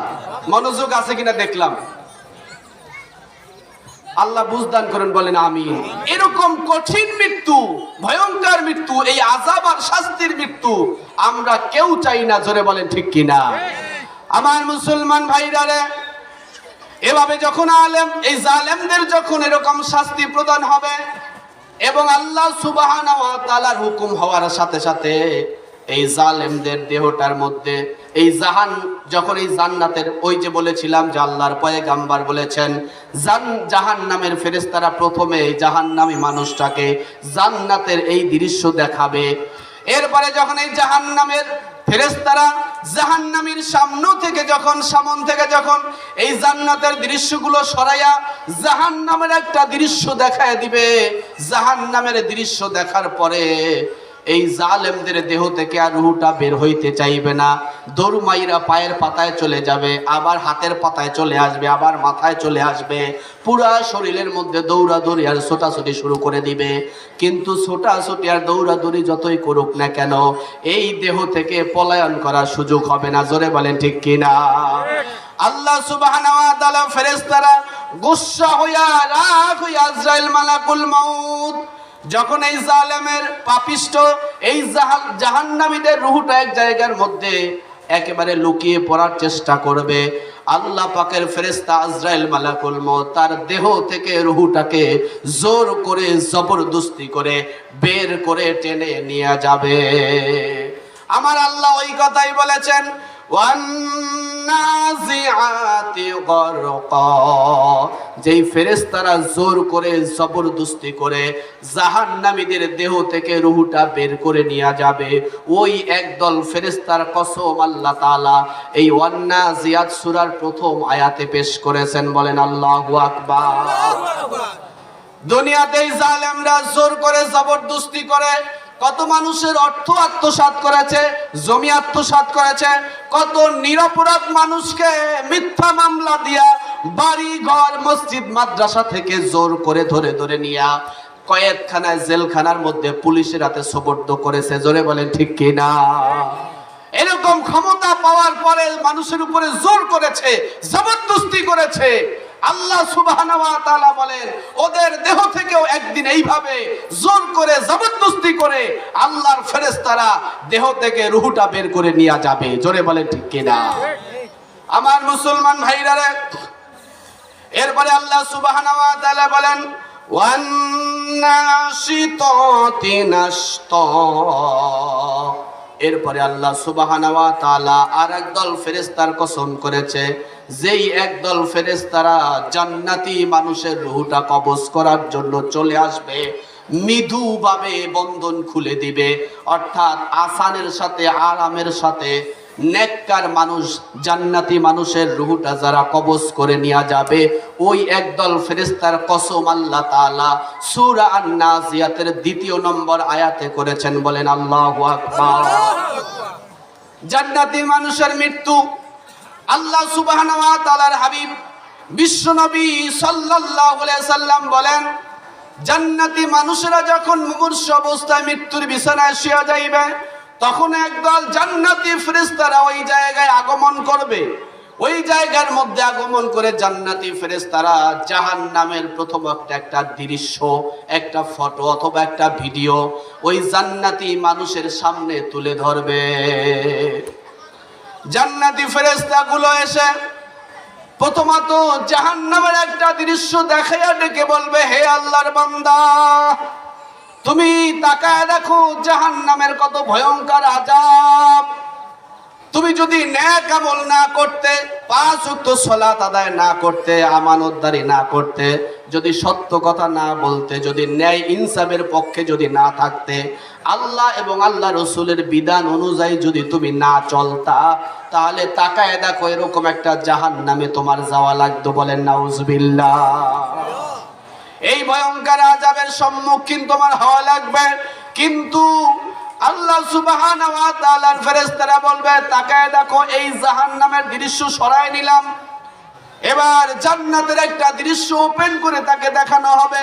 ও আল্লাহর বান্দা, আরামের ঘুমকে শীতের রজনীতে ফজরের সালাতের আজান হয়ে গিয়েছে, কনকনে ঠান্ডা শীতের মাঝেও তুমি আরামের ঘুমকে হারাম করে দিয়া বিছানা ত্যাগ করে ঠান্ডা পানি দ্বারা ওযু বানাইয়া ফজরের সালাতে যাইয়া আল্লাহর কুদরতি কদমে সিজদা করেছ, যার বিনিময়ে জাহান্নামের দৃশ্য সরাইয়া, জাহান্নাম তোমার দপ্তর থেকে সরাইয়া তোমার জন্য এই জান্নাত বরাদ্দ হয়েছে। সুবহানাল্লাহ।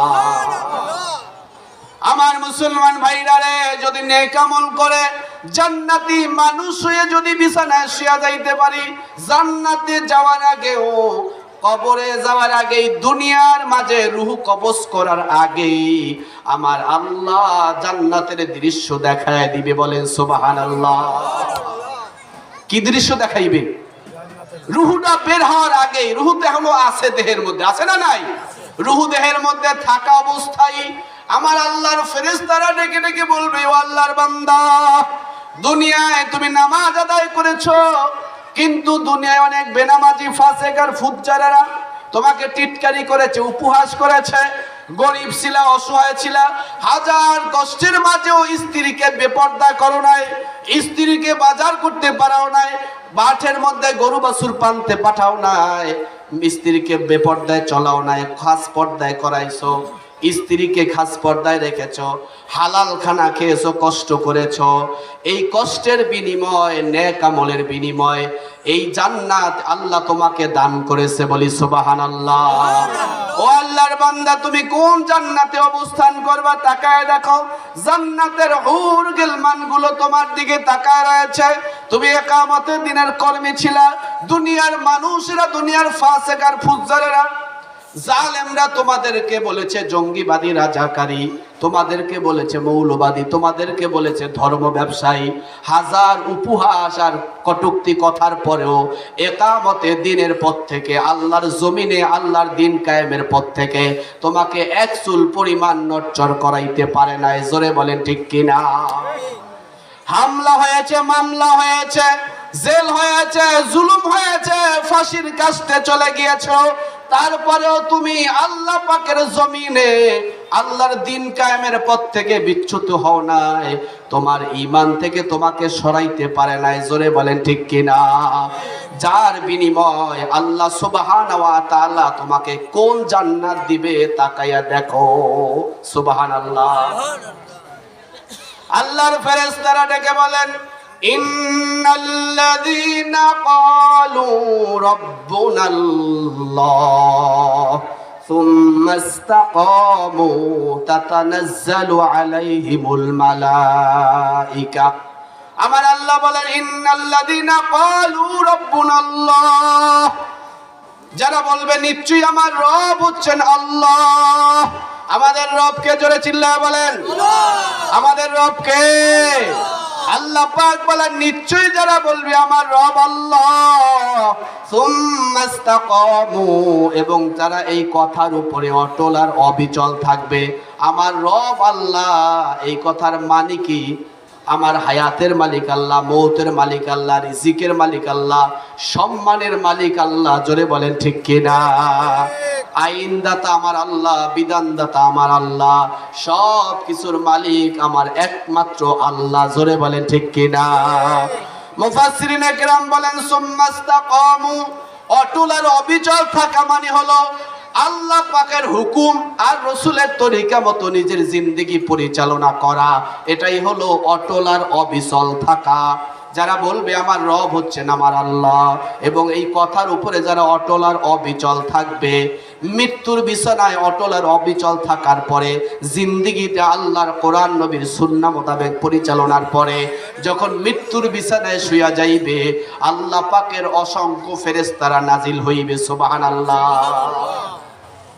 এই নেককার এই জান্নাতি মানুষের চারিদিকে আল্লাহ পাকের সুদর্শন বিশিষ্ট অসংখ্য ফেরেশতারা অবতীর্ণ হয়ে ডেকে বলবে, আল্লাহ তাখাফু ওয়ালা তাহজানু ওয়া আবশিরু বিল জান্নাতিল্লাতী কুনতুম তুআদুন। সুবহানাল্লাহ। আল্লাহ পাক ডেকে বলবে, আল্লাহর ফেরেশতারা ডেকে বলবে, আল্লাহ তাখাফু, ও আল্লাহর বান্দা, আগে তোমাকে জাহান্নামের দৃশ্য দেখাইছিলাম, এই সরায় নিয়ে গেছি, তুমি ভয় পাইও না, চিন্তিত হইও না। আল্লাহ তাখাফু ওয়ালা তাহজানু, ও আল্লাহর বান্দা, ভয় পাইও না, চিন্তিত হইও না, তুমি সুসংবাদ গ্রহণ করো এবং আল্লাহ পাকের জান্নাতের মেহমান হইয়া যাও। সুবহানাল্লাহ।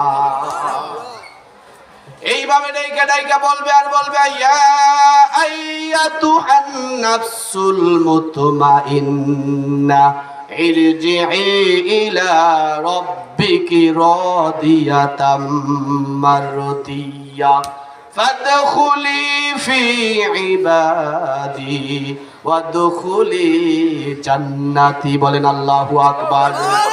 আল্লাহর ফেরেশতারা অভয় বাণী শুনাইবে, খুব মৃদুভাবে, শান্তভাবে, মধুর কণ্ঠে ডেকে বলবে, ইয়া আইয়াতুহান নাফসুল মুতমাইন্না, হে পরিতুষ্ট প্রাণবায়ু, আল্লাহ সুবহানাহু ওয়া তাআলার খুশির দিকে, সন্তুষ্টির দিকে বের হইয়া আসো। সুবহানাল্লাহ। আল্লাহ পাকের আবেদকারী, ইবাদত গুজারি বান্দাদের অন্তর্ভুক্ত হইয়া আল্লাহর জান্নাতে প্রবেশ করো। সুবহানাল্লাহ।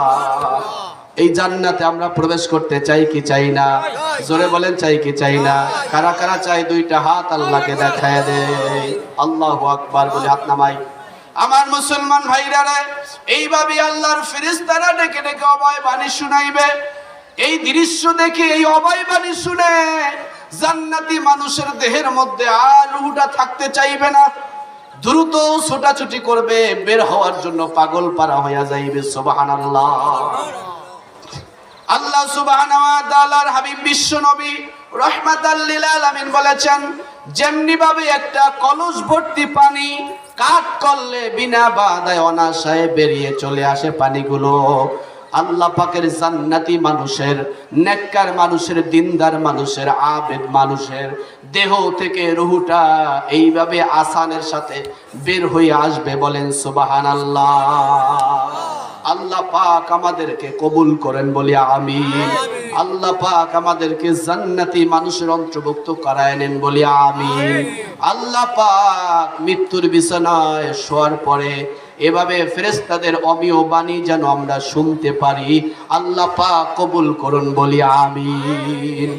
আমার মুসলমান ভাইরা রে, এরপরে আল্লাহ সুবহানাহু ওয়া তাআলা বলেন, ওয়াসসাবিহাতি সাবহা।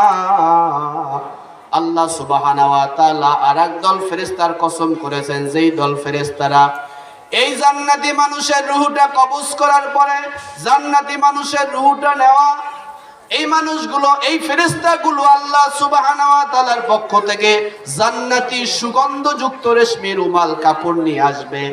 রূহটা বের করে নিজের হাতে রাখবে না, ওই কাপড়ের মধ্যে রাখবে। বলেন সুবহানাল্লাহ। এরপরে একটা পাত্র নিয়ে আসবে, জান্নাতি সুগন্ধযুক্ত একটা পাত্র, ওই পাত্রের মধ্যে রূহটা রেখে দিবে। এই ফেরেশতারা জান কবজ করার পরে জান্নাতি আরেক দল ফেরেশতাদের হাতের মধ্যে এই রূহটা তুলে দেওয়া হবে। যেই রূহটাকে নিয়ে একদল ফেরেশতারা আল্লাহ পাকের আসমানের দিকে মিছিল শুরু করে দিবে। সুবহানাল্লাহ।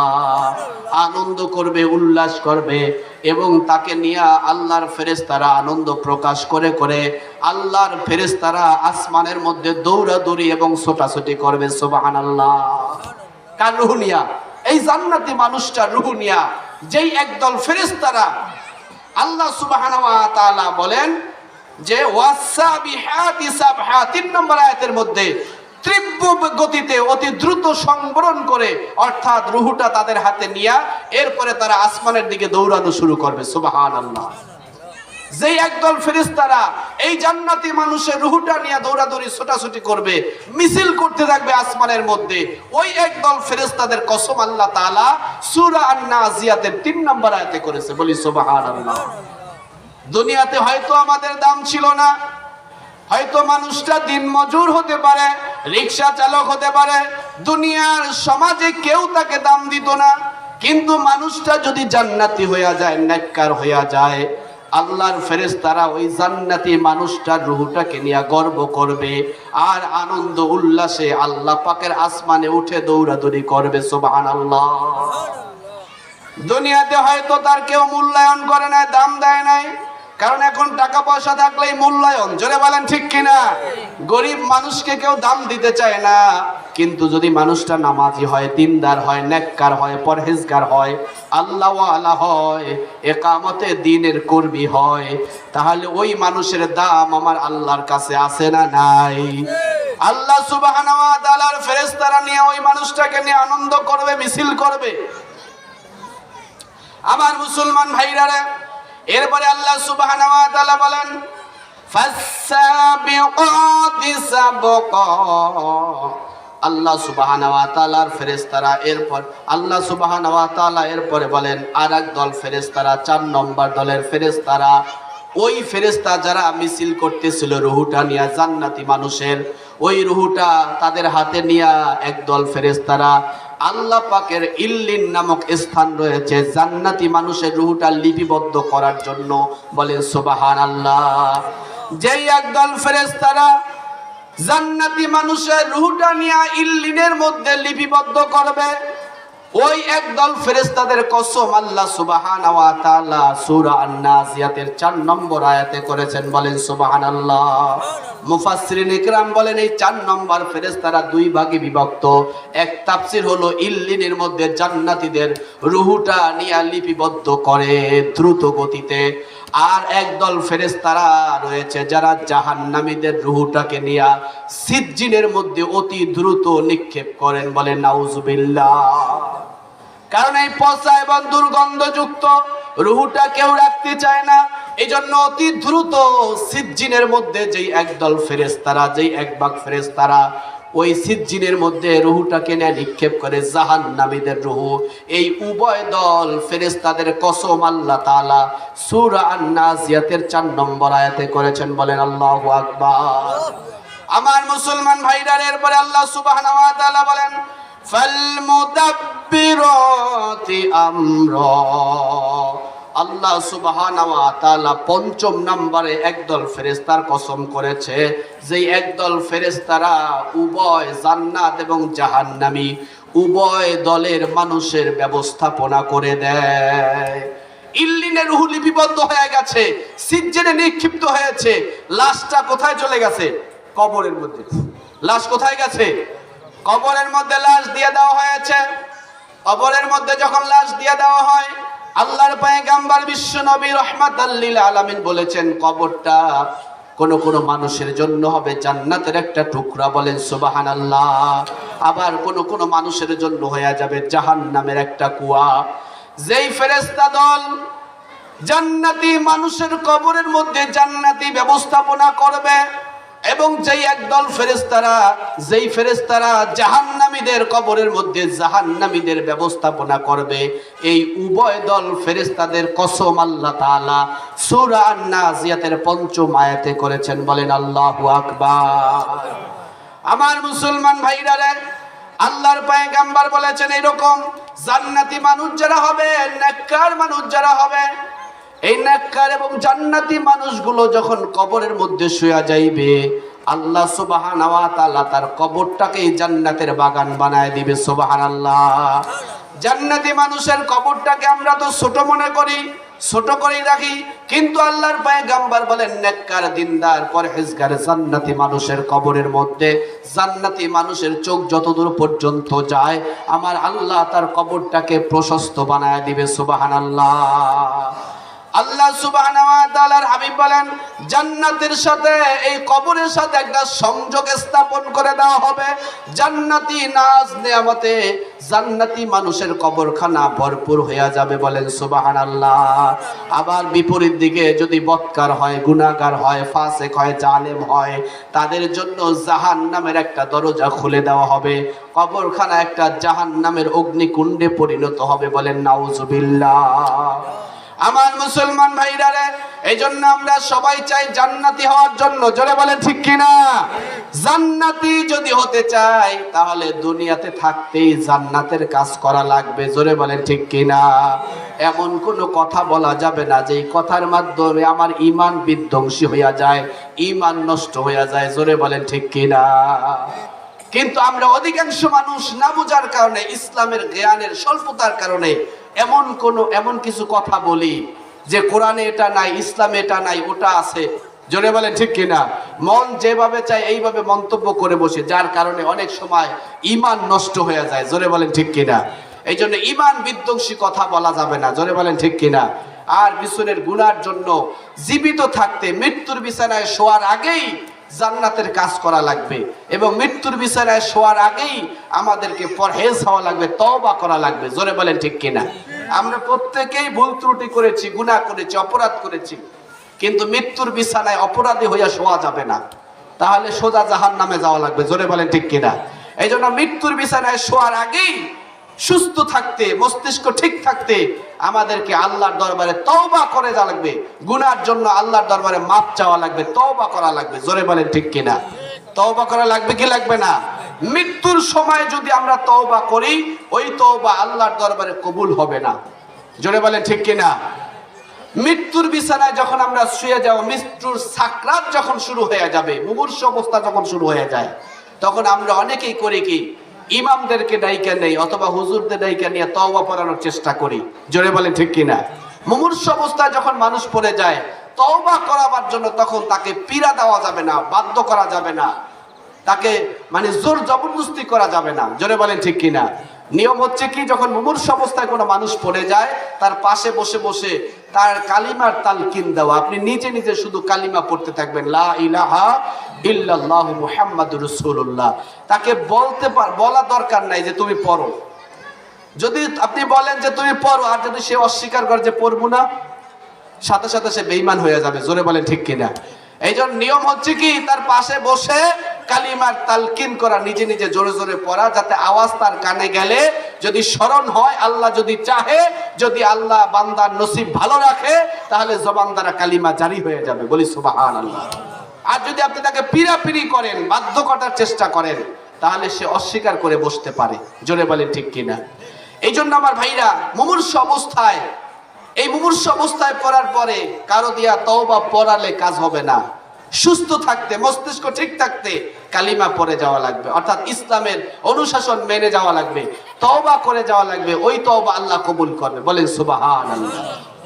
মিস্টার ইবলিস সারা জীবন গুনাহ করছে, আল্লাহর সাথে একবার দুইবার নয়, ৯ বার ওয়াদা করেছে মূসা আলাইহিস সালামের সাথে। অনেক সময় বিপদ আসছে, বিপদ দেখে ভয় পাইয়া সে কি করছে, বলছে, হে মূসা, তুমি তোমার আল্লাহর একটু অনুরোধ করো, বলে দাও, এইবার যদি এই বিপদ থেকে বাইসা যাই, তাহলে অবশ্যই আমি কালিমা পড়ে ঈমান আনবো তোমার আল্লাহর উপরে। এরকম একবার দুইবার নাই, ৯ বার কসম করেছে, ওয়াদা করেছে, কিন্তু ঈমান আনে নাই। জোরে বলেন ঠিক কিনা? এরকম অনেক ঘটনা রয়েছে, সেটা লম্বা ঘটনা, অর্থাৎ এটা বলার সময় এখন না। আমি বুঝাইতে চাইতেছি, এই মিস্টার ইবলিস যখন মুমূর্ষু অবস্থায় পড়ে গেছে, অর্থাৎ নীল নদের মধ্যে ডুবতেছে, কয়েকবার ডুবানি খাওয়ার পরে দেখতেছে আর বাঁচার কোনো উপায় নাই, এখন আর বাঁচার কোনো রাস্তা নাই, চারিদিকে শুধু পানি। জোরে বলেন ঠিক কিনা? ওই যে মূসা আলাইহিস সালাম পার হয়ে গেছে, ওই খালি রাস্তা পায় সে ঢুকে পড়ছে, দলবল সহ সব ডুবে মরছে।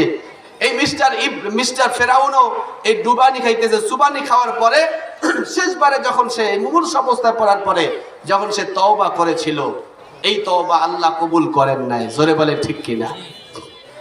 আমার মুসলমান ভাইরা রে, এই মিস্টার ইবলিসও বারবার তওবা করার ওয়াদা করেছে, অর্থাৎ আল্লাহর উপর ঈমান আনার তওবা করেছে।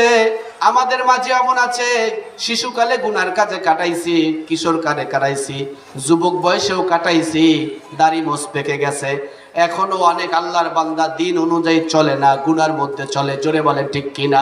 চলে কি চলে না?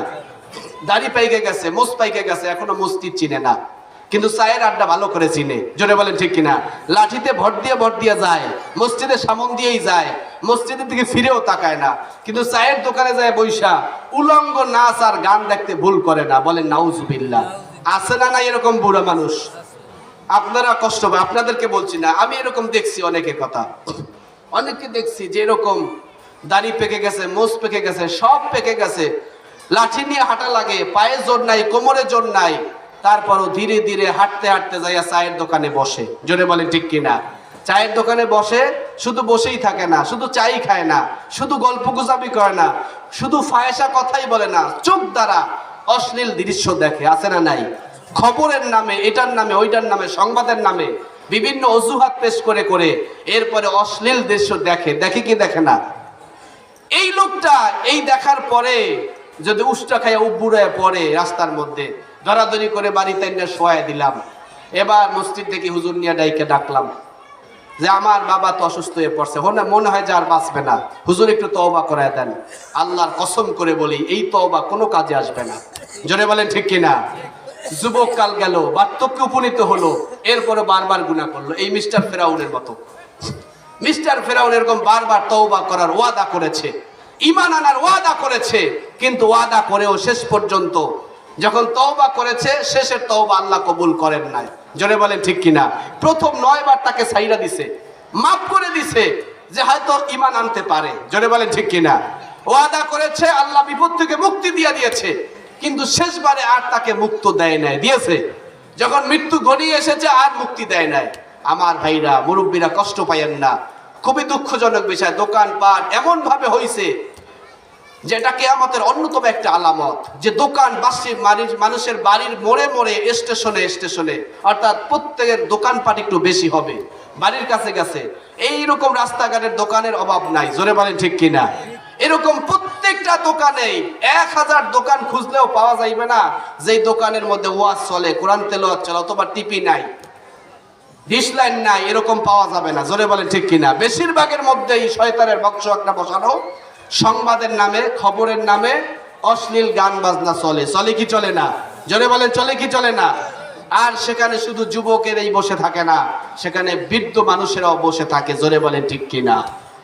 আমার মুসলমান ভাইরারে বলতে চাইছি, এই মিস্টার ফেরাউন অনেকবার 9 বার ওয়াদা করেছে ঈমান আনবে, বিপদ দেখলেই বলেছে ঈমান আনবে, বিপদ থেকে পার হয়ে গেলে আর ঈমান আনে নাই।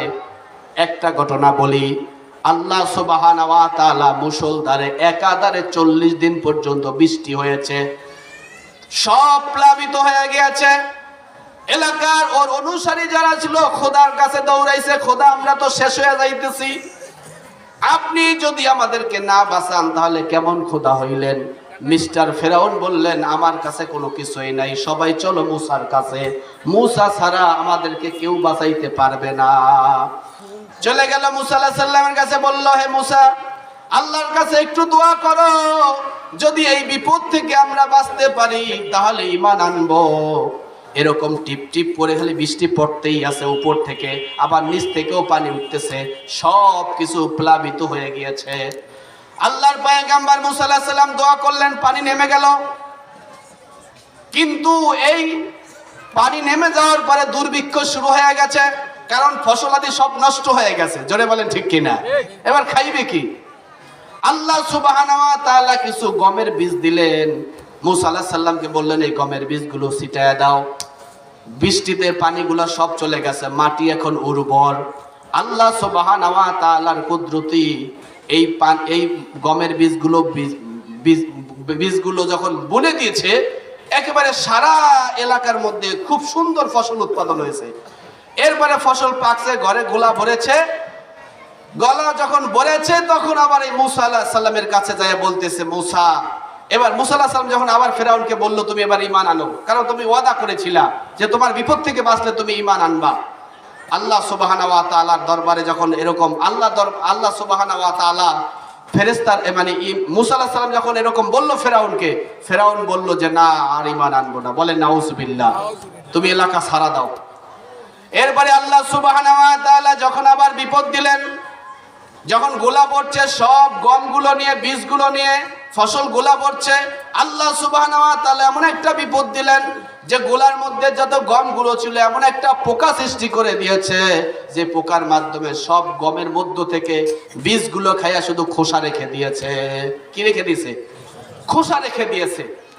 এখন বিপদ হয়েছে না, আবার এরকম ঈমান আনছে, মানে ওয়াদা করেছে, এরকম অনেক বিপদের সম্মুখীন হয়েছে আর ওয়াদা করছে, কিন্তু ওয়াদা করার পরেও সেই ঈমান আনে নাই। শেষবারে যখন বলছে হাত্তা ইযা আদরাকাহুল গরক قال آمنت أنه لا إله إلا الذي آمنت به بنو إسرائيل। আল্লাহ সুবহানাহু ওয়া তাআলা এই যখন বলছে আমি ঈমান আনলাম মুসা আলাইহিস সালাম এবং তার খোদার উপরে, মিস্টার ফেরাউন এরকম ওয়াদা করেছে, আল্লাহ বললেন এখন তোমার ঈমান কবুল হবে না। এজন্য আমার ভাইরা ঈমান আনতে হবে সুস্থ মস্তিষ্ক থাকতে। জোরে বলেন ঠিক কিনা? আল্লাহ পাক আমাদের কবুল করুন বলি আমিন। আমাদের প্রধান অতিথি এসে পড়েছে, এই জন্য আমি শেষ করলাম। আসসালামু আলাইকুম ওয়া রাহমাতুল্লাহ। আলহামদুলিল্লাহ, অসংখ্য ধন্যবাদ বন্ধুবর জনাব হযরত মাওলানা সাইফুল ইসলাম সাইফি সাহেবকে। সম্মানিত উপস্থিতি, আজকের মাহফিলের প্রধান আকর্ষণ, প্রধান অতিথি স্টেজে এসে উপস্থিত হয়েছেন। কিছুক্ষণের মধ্যেই পবিত্র জবান থেকে আলোচনা পেশ করবেন। এর পূর্বেই অত্র এলাকার সকল পুরুষ ভাইদেরকে, বিশেষ করে দোকানের কাছে যত পুরুষ ভাইয়েরা রয়েছেন বিনা প্রয়োজনে হাঁটাহাঁটি করতেছেন, সকলকে মাহফিলের ময়দানে আসার বসার জন্য সুবিনয় অনুরোধ জানাচ্ছি। মেহেরবানি করে সকলে মাহফিলের ময়দানে চলে আসুন।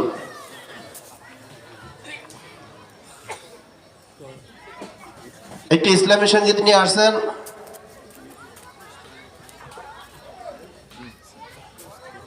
সম্মানিত উপস্থিতি। আজকের মাহফিলের ইন্তেজামিয়া কমিটির পক্ষ থেকে আজকের মাহফিলের প্রধান আকর্ষণ বিশিষ্ট আলেম দ্বীন হযরত আল্লামা হযরত মাওলানা আলহাজ হযরত মাওলানা আসাদুর রহমান বেগ সাহেবকে, জনাব আলহাজ হযরত মাওলানা আসাদুজ্জামান বেগ সাহেবকে ফুলের তোড়া দিয়ে বরণ করে নিচ্ছেন অত্র মাদ্রাসার সম্মানিত প্রতিষ্ঠাতা ও আজকের মাহফিলের সম্মানিত